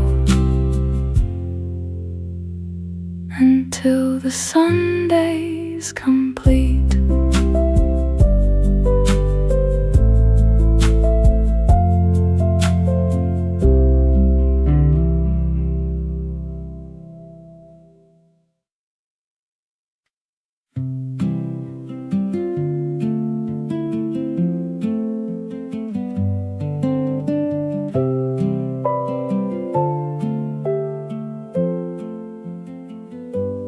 I can hear the elevator going up and coming down, the Sunday evening return of everyone in this part of town. Doors opening and closing, the particular sound of keys. The neighbors are coming home from wherever neighbors go to be. Someone has groceries, someone has been somewhere nice, someone is talking on the phone about something that sounds like advice.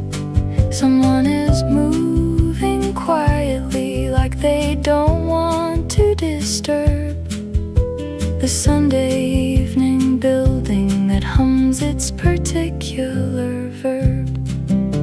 The neighbors are coming home, and I am already here. The neighbors are coming home, this time every year. Every Sunday evening, the building fills back up. The neighbors are coming home into their particular cups of Sunday evening life.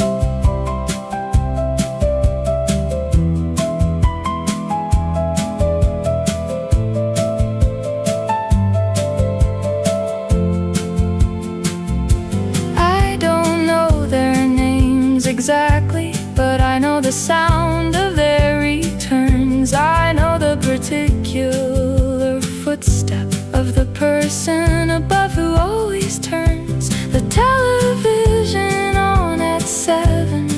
I know the one who cooks late.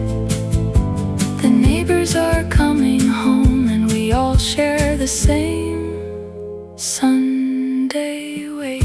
Coming home, coming home, everyone coming home.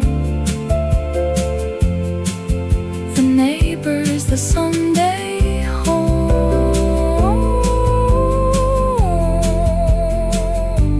everyone coming home.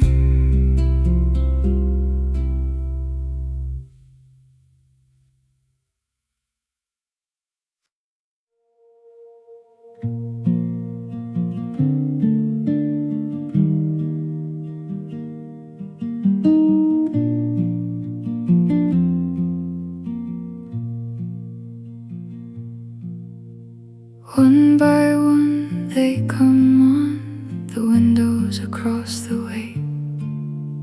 Each one a different story, each one ending the same day that I'm ending from this side of the particular street. Lights coming on across the street, making the Sunday complete. Someone pulls their curtains early, someone leaves them open wide. Someone has the blue light of a screen moving somewhere inside. Someone has warm yellow kitchen light, the best kind, the one that means someone is doing something ordinary in the way that ordinary gleams. Lights coming on across the street, one by one in the dark. Lights coming on across the street, each one its own small spark of Sunday evening life continuing, of people in their rooms. Lights coming on across the street like very gentle blooms. I find it comforting somehow that everyone is home, that all the windows have their lights, that nobody's alone on the Sunday evening side of things, that the street is full of life. Lights coming on across the street, the ordinary beautiful light. The lights, the street, the Sunday, one by one they come.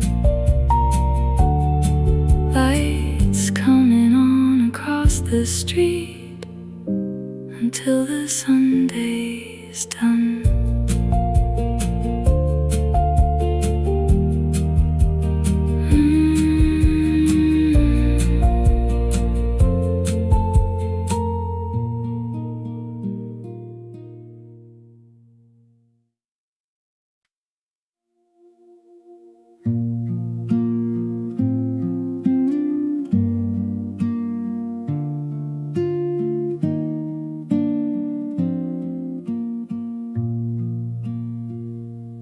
You can feel it in the city, the shift that happens Sunday night,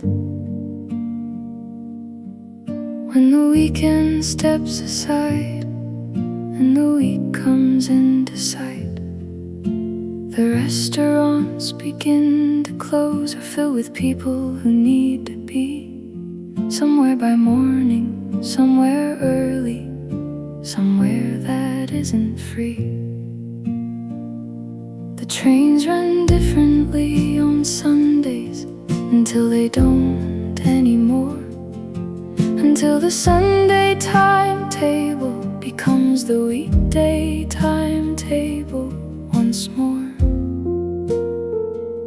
The city doesn't announce the transition, it just begins to lean toward the week, toward the morning, toward the alarm, toward the routine.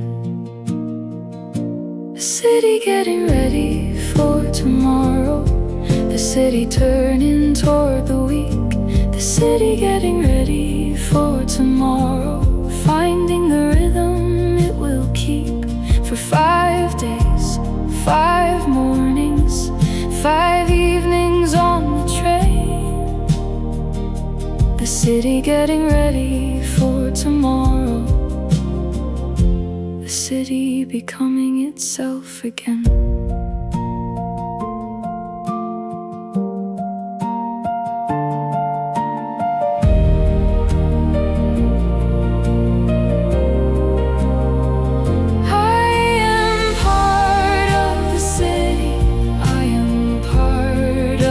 I am part of the Sunday evening transition and the return to the person the city needs me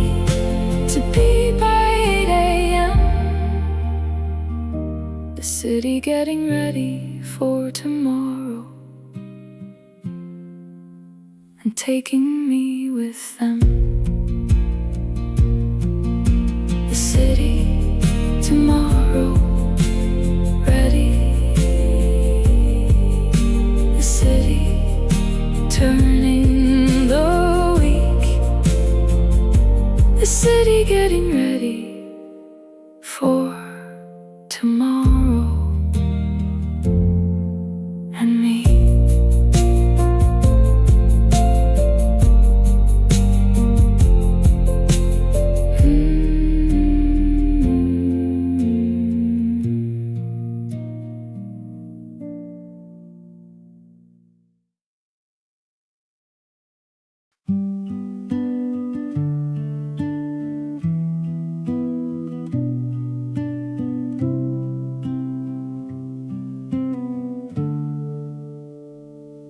If I stay awake a little longer, Sunday stays a little too.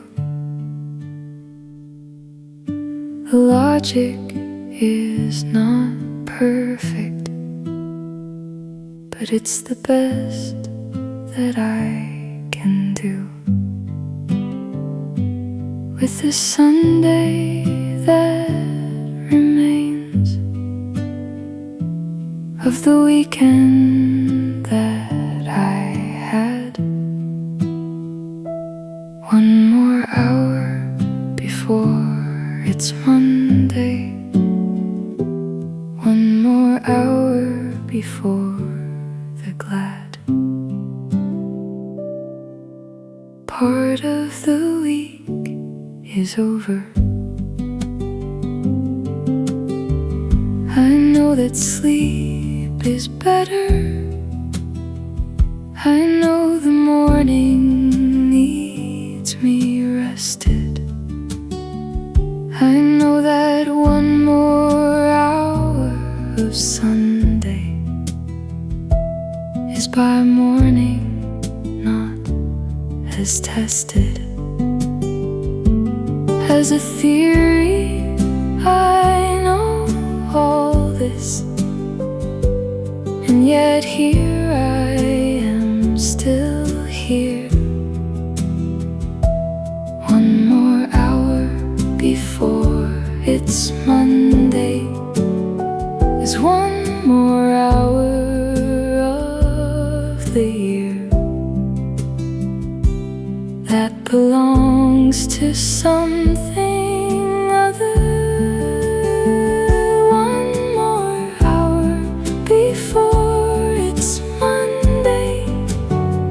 Just one more hour of free.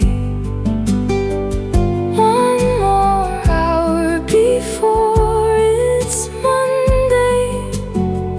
Just one more hour of me.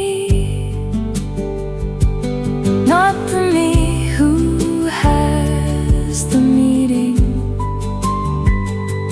not the me who the plan. One more hour before it's Monday. Just one more hour I can spend being nothing particular.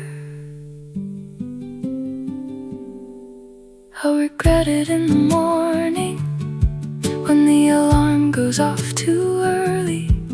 I'll regret the Sunday staying. I'll regret it surely, but right now in the staying, in the one more hour of night, one more hour before it's Monday, feels exactly right.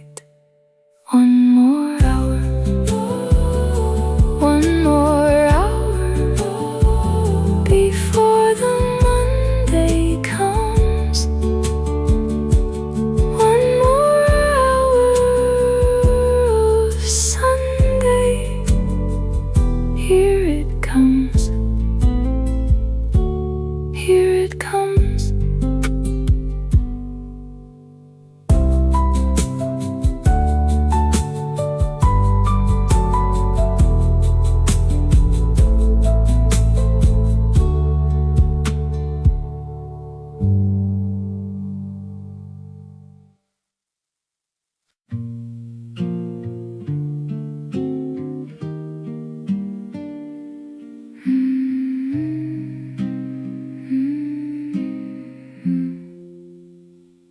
I made the tea with the same hands that made the Saturday morning coffee, the ritual bookends of the weekend, the opening and the closing of me as a weekend person, as the version who chooses her own hours. The last cup of the weekend has a different kind of power. I sit with it a little longer than the weekday cups allow. The weekday cups are functional, they don't ask me to slow down now. But the last cup of the weekend asks me to sit and feel the end of the 2 days that were mine before the week becomes real. The last cup of the weekend, warm in both my hands. The last cup of the weekend understands what the Monday cups can't quite carry in their ordinary weight. The last cup of the weekend is the cup that tastes of Saturday. When this cup is empty, the weekend goes with it. When this cup is finished, I'll admit it, that the week is here already, that the Sunday's almost gone. But right now the cup is warm and I'll hold on. I'll hold on. Last cup, last Sunday, warm in both my hands. Last cup of the weekend understands.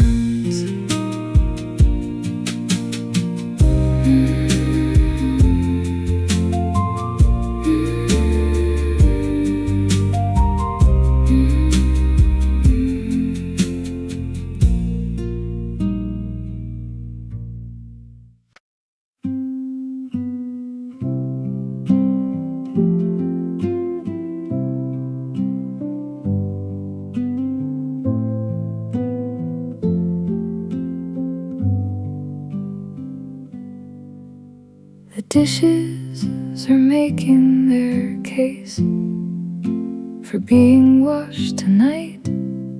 They're not wrong, technically. They make a reasonable point about hygiene and about mourning, about not waking up to a sink full of the evidence of the weekend. But I think that the dishes can wait, that the dishes understand that Sunday evenings are for sitting, not for the washing of pans. That the dishes will be there with great patience in the morning, and I will be there with them without this particular warning. Dishes that can wait until tomorrow,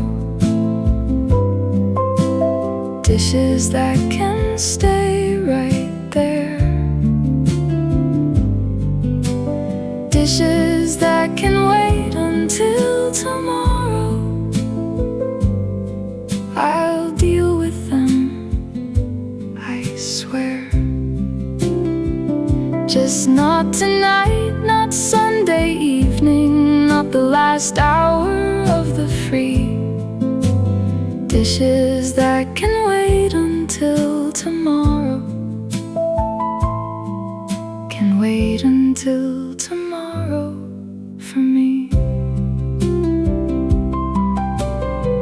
I know tomorrow morning I'll regret the waiting.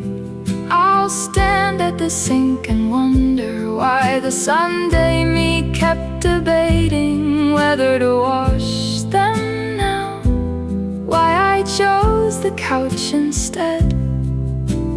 Dishes that can wait until tomorrow, said the Sunday me to the Monday dread. Wait, dishes, wait, tomorrow I'll be there. Dishes that can wait until tomorrow, I'll deal with them, I swear.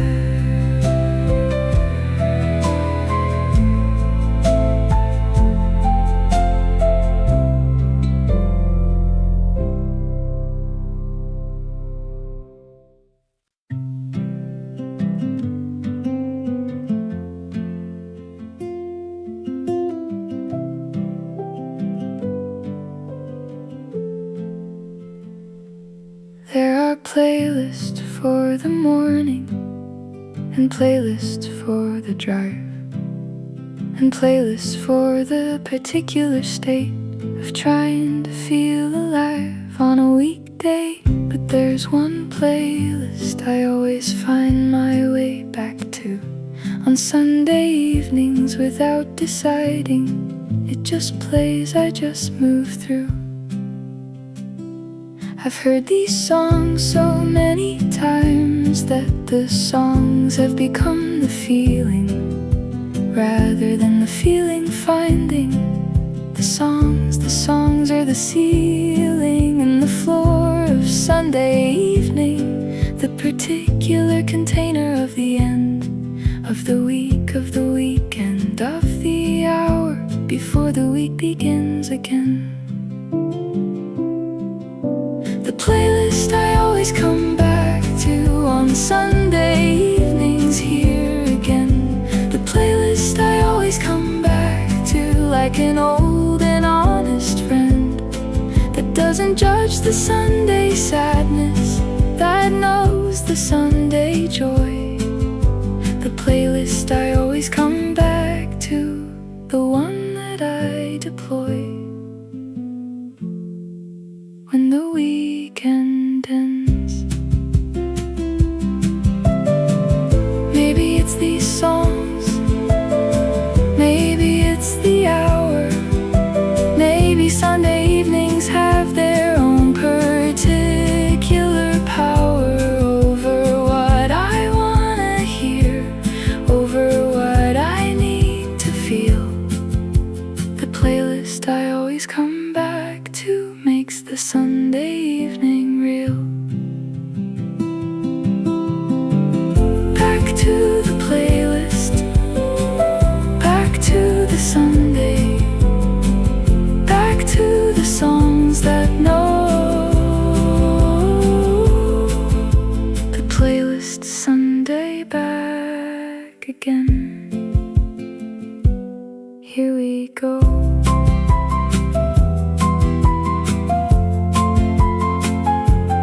Here we go.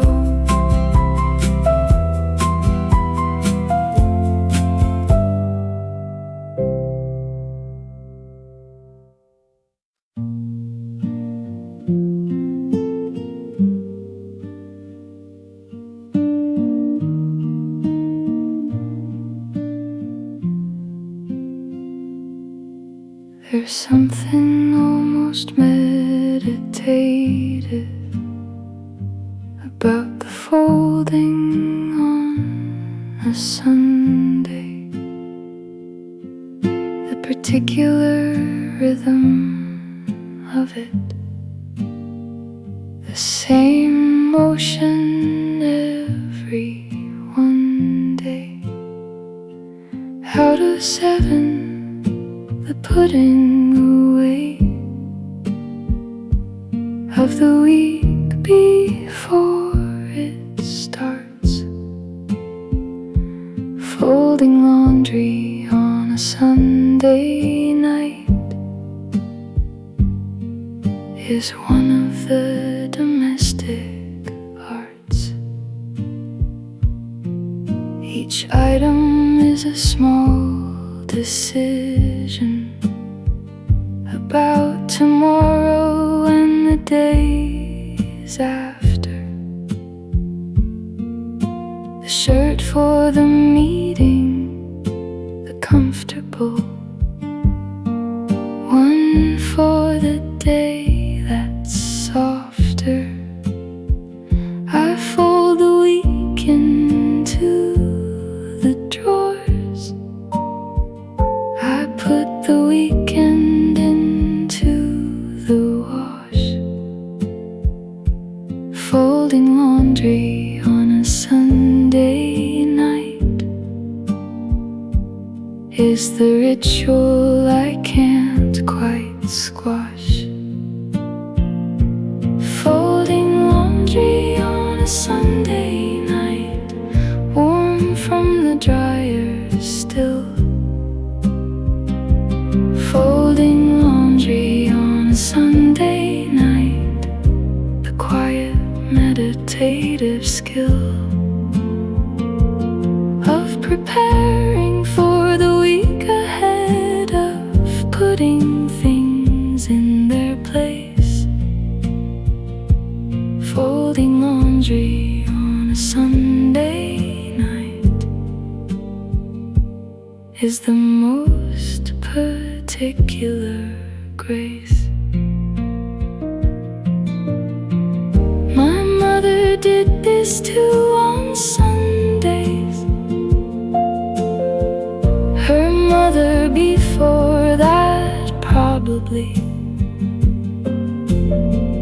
The laundry on a Sunday evening is the oldest continuity. I know the thread between the weeks, the folding and the putting away. Folding laundry on a Sunday night is how Sunday ends the day. Fold, fold, Sunday, fold, warm from the dryer still. Folding laundry on a Sunday, the gentlest Sunday skill.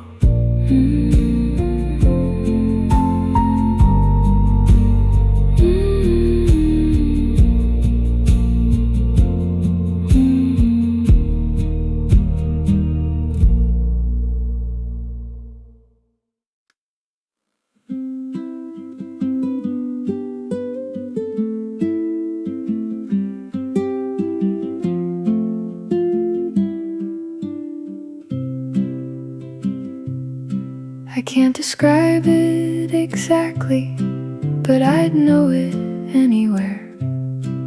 The particular smell of Sunday evening that gets into the air around 5 or 6 o'clock, when the cooking and the closing of the day begin to mix into something worth noticing. It's something like a meal being made somewhere in the building. It's something like the outside air that's different, slightly chilling. It's the particular smell of other people winding down together. The particular smell of Sunday evening in any kind of weather. The particular smell of Sunday evening, I couldn't tell you what it is. The particular smell of Sunday evening is everybody's, and it's his and hers and mine and all of ours, the shared olfactory fact. The particular smell of Sunday evening brings the whole week back. I first noticed it as a child on Sunday evenings at my grandmother's. The particular smell of Sunday evening was hers, and now it's mine, and others carry it in their particular houses, in their particular towns. The particular smell of Sunday evening is the smell of slowing down.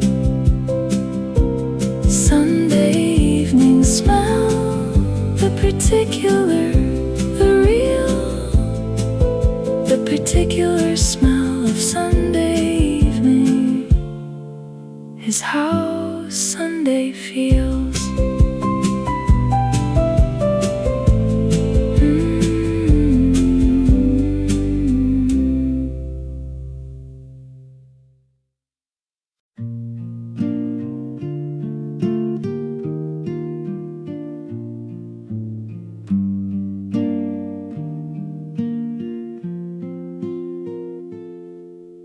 The list exists somewhere in the notes app on my phone, under a Saturday that started with ambition and the tone of someone who was going to finally get the things done. Everything I meant to do this weekend watched me choose the couch and sun. I meant to call the person I've been meaning to call since March.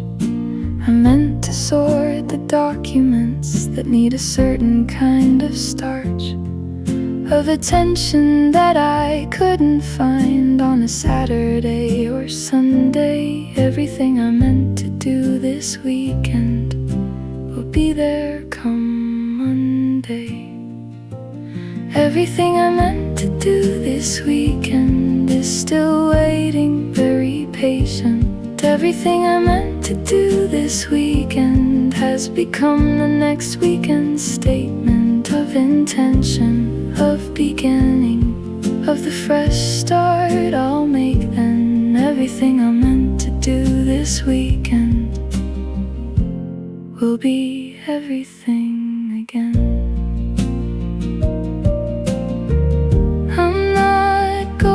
To be hard on myself about the things undone. The weekend was for resting, even if the resting was just fun.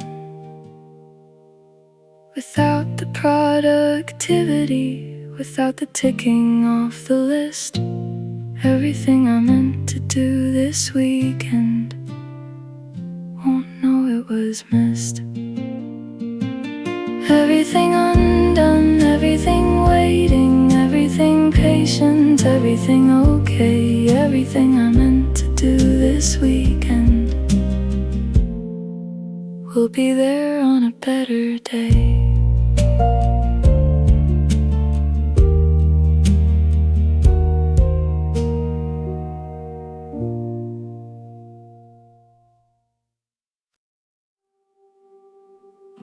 She sleeps a little later. She drinks her coffee slow. She doesn't check her phone for the first hour, just to know what it feels like not to be available to everything. The version of me that only exists on Sundays is the version worth keeping.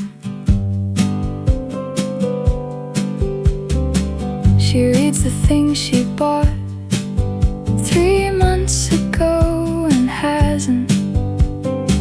She takes the longer route just because it happens to go past the good bakery, the one she never has time for.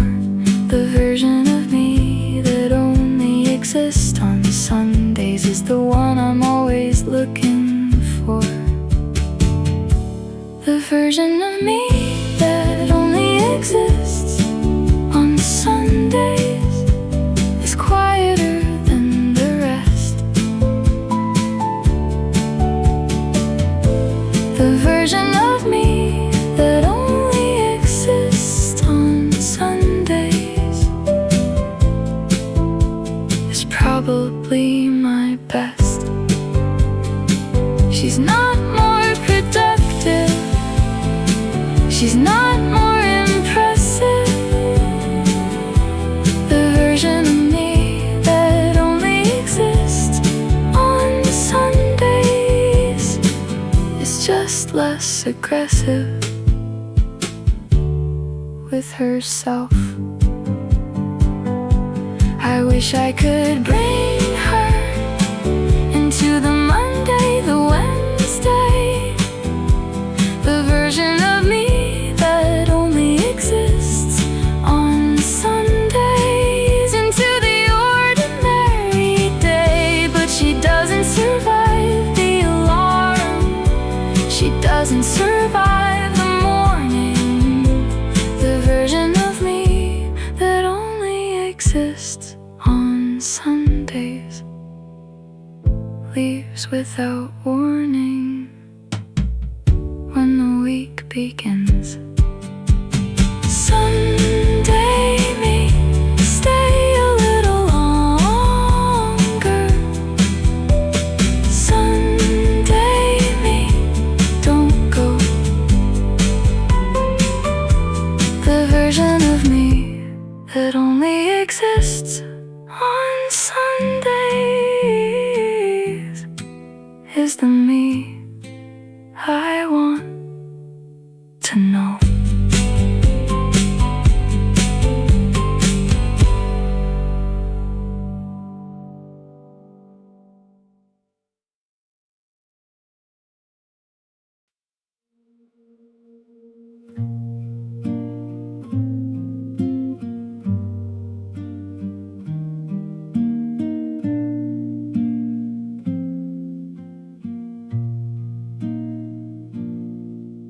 The bag is by the door, or will be in a minute. The outfit for tomorrow has a short list, I'm almost in it. The particular state of almost ready is a Sunday evening specialty. Almost ready for tomorrow is the closest I will be. I've checked the calendar twice, I know what tomorrow holds. The 8 a.m., the 12 p.m., the meeting where someone unfolds a document I've already read, but will pretend to read again. Almost ready for tomorrow, almost ready, almost then. Almost ready for tomorrow, almost but not quite. Almost ready for tomorrow, still in the Sunday night. Not Monday yet, not fully in the week that waits ahead. Almost ready for tomorrow, still Sunday in my head. Almost ready is as ready as I ever really get. Almost ready is the permanent condition, and not yet has always been my timing, has always been my way. Almost ready for tomorrow is almost ready for today.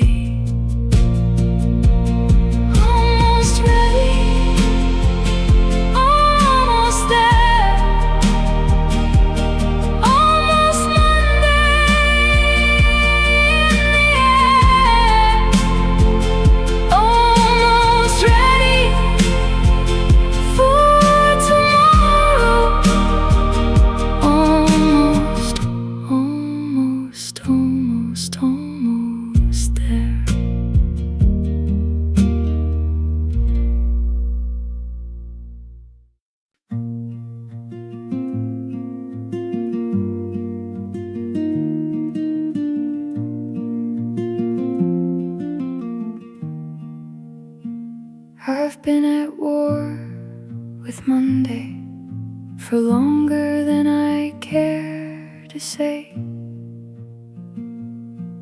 The alarm, the commute, the inbox, the particular Monday way of arriving without apology, of being what it is. But I've been trying lately to make my peace with this.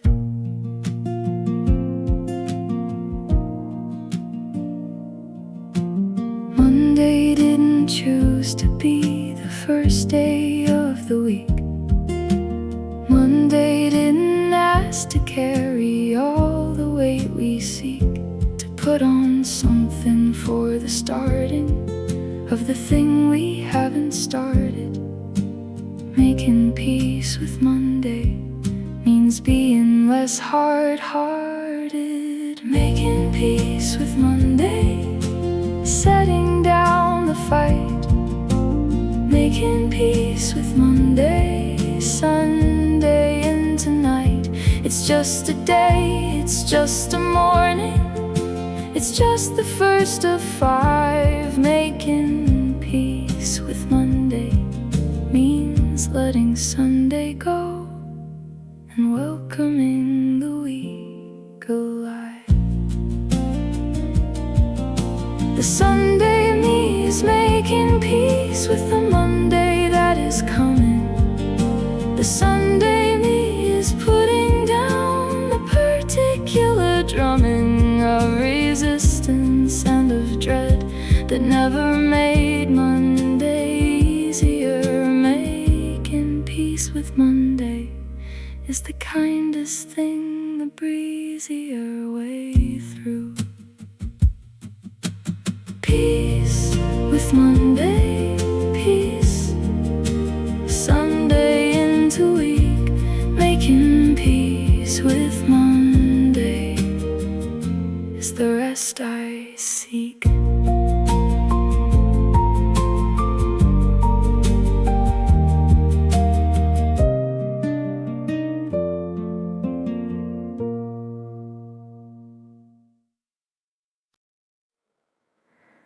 I've tried to name it many times, the thing that happened Sunday evening that isn't quite melancholy, that isn't quite grieving, that isn't quite anxiety about the week ahead. The Sunday feeling has no name that I have found or read. Germans probably have a word, they usually do for this, the very specific emotional state of what is this particular end of weekend feeling that everyone seems to share. The Sunday feeling has no name, but everyone knows it's there. The Sunday feeling has no name, but it has a particular weight. The Sunday feeling has no name, but it arrives on time and late. All at once, all Sunday evenings, all the years I've been alive. The Sunday feeling has no name, and somehow it helps to survive, just knowing everyone feels it. Maybe it doesn't need a name, maybe the namelessness is right for something that exists between the end of day and night, between the self of weekend and the self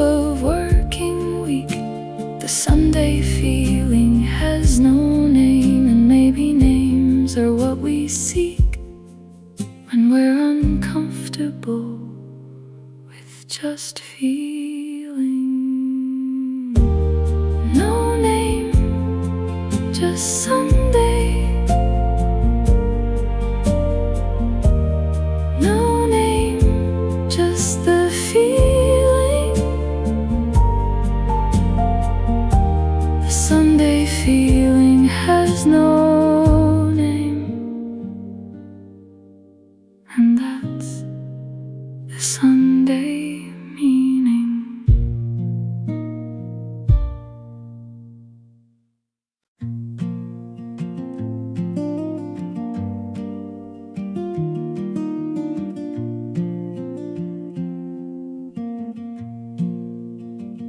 I've done this before, many Sundays before this one.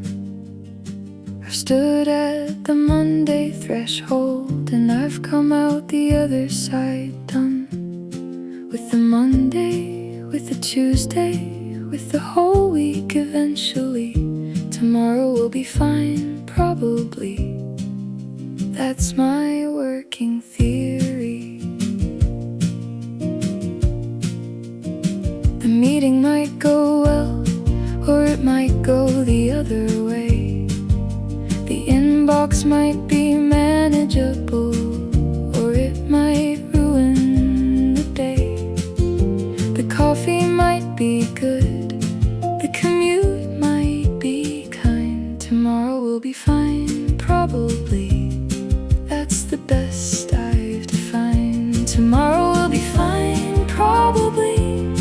That's the Sunday evening prayer. Tomorrow will be fine, probably. Said with love and with care for the Monday me who needs the Sunday me's encouragement. Tomorrow will be fine, probably. Said with genuine intent and reasonable doubt. Probably is doing a lot of work in that sentence. Probably is the honest version of the confidence that I don't quite have, but almost have. Tomorrow will be fine, probably, is the bravest thing I've said this Sunday evening. Probably fine, probably okay. Tomorrow will be fine, probably, probably, probably fine.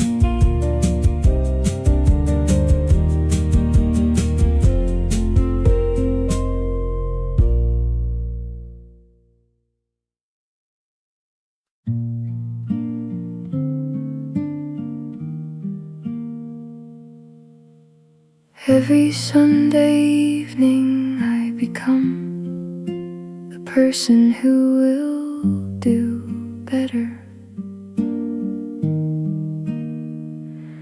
who will answer the emails promptly, who will write the letter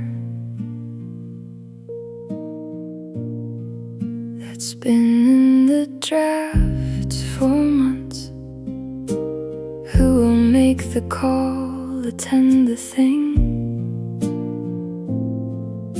The week I'll do better starts on Monday.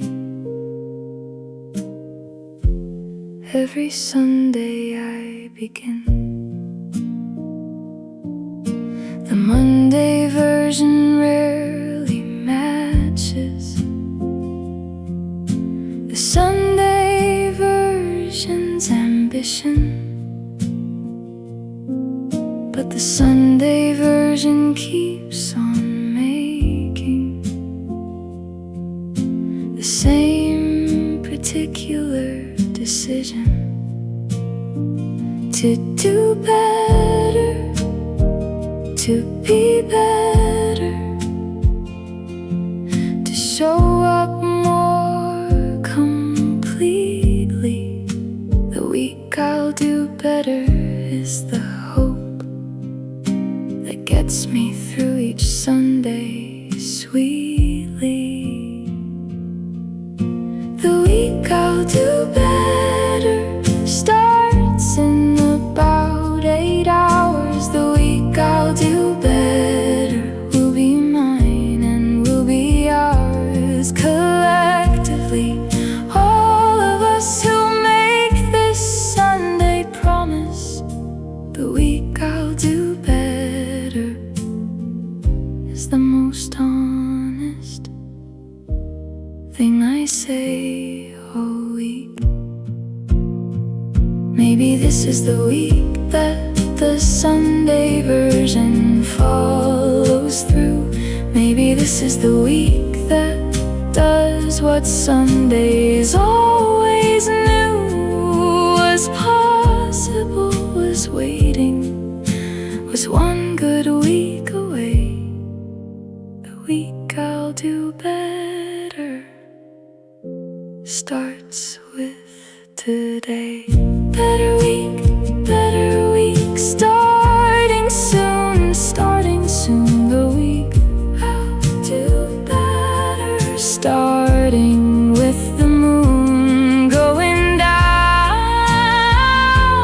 the sun coming up. The week I'll do better, already begun.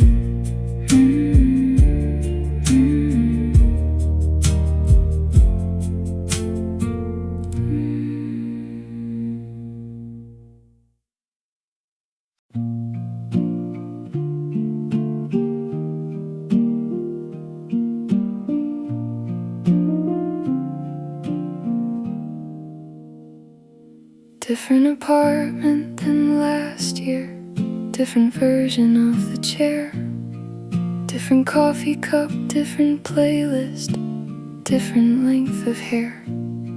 Same Sunday finding me in the same particular state.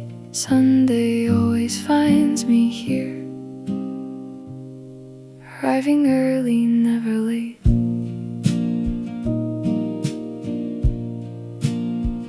I've moved through several Sundays now, through several years of them, through different circumstances, through the different stems of life that grew in different directions, but always came back to this. Sunday always finds me here. Sunday never misses. Sunday always finds me here, wherever here happens to be. Sunday always finds me here, with the same version of me that comes out only on Sundays that we can't quite contain. Sunday always finds me here, and that is the refrain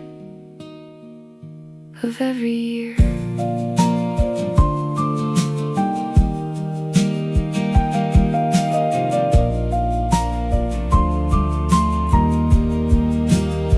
I stopped fighting the finding, I stopped being surprised when Sunday evening settled. I stopped being disguised as someone who didn't need the particular Sunday landing. Sunday always finds me here, and I've come to an understanding with that. Here, Sunday, here, always here, always found. Sunday always finds me here, the most reliable sound.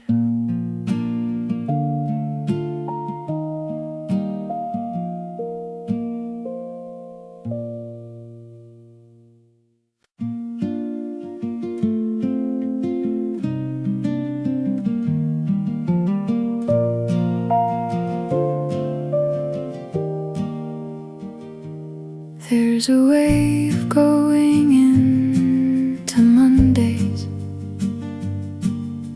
that isn't falling off the edge, that doesn't feel like impact, that doesn't feel like dread. There's a particular preparation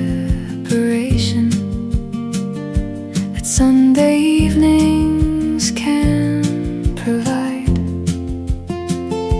a soft landing into the week,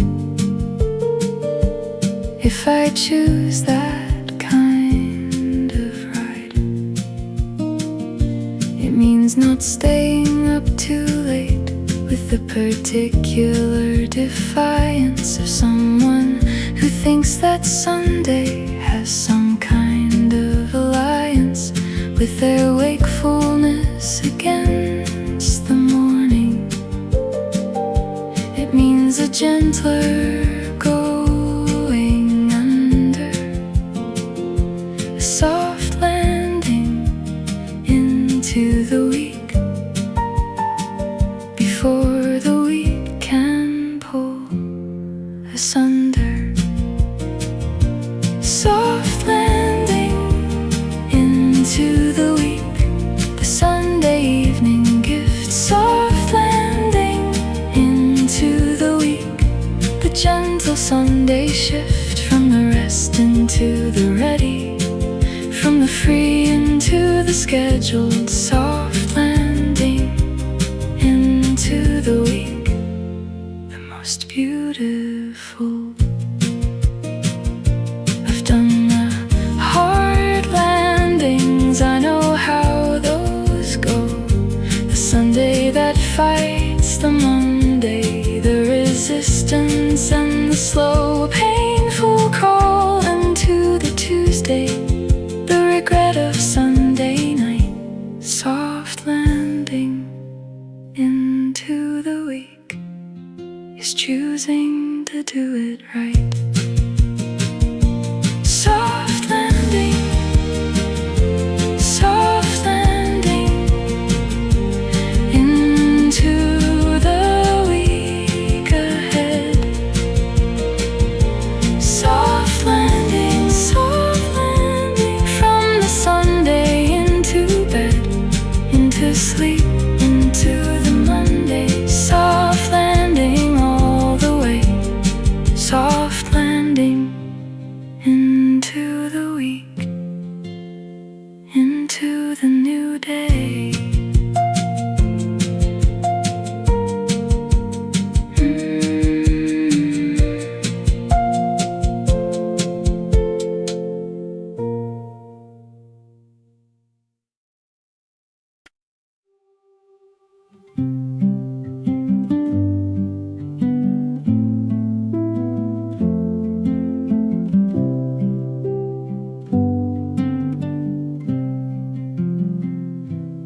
This is the part where I say goodbye to the particular Sunday that lived inside this weekend, and the particular way that this Sunday chose to live, which was slowly and completely. See you next Sunday, see you next week, sweetly. I'll be different by next Sunday, in small ways and in large. The week will do its work on me, the week will be in charge of making me the weekday version, and then releasing me again. See you next Sunday, see you then. See you next Sunday, when the weekend comes again. See you next Sunday, my most reliable friend, the one who always shows up, the one who always goes. See you next Sunday, that's just how Sunday goes.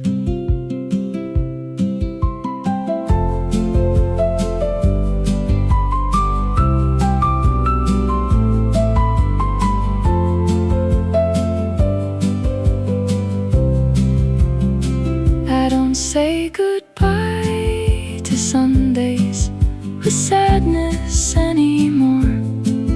I say it with the knowledge that there's always one more coming, always another Sunday on the other side. See you next Sunday is the most hopeful thing inside. The Sunday evening feeling. See you next Sunday. See you next week. See you next Sunday. The most reliable beat of the year, of the life, of the weekly return. See you next Sunday. See you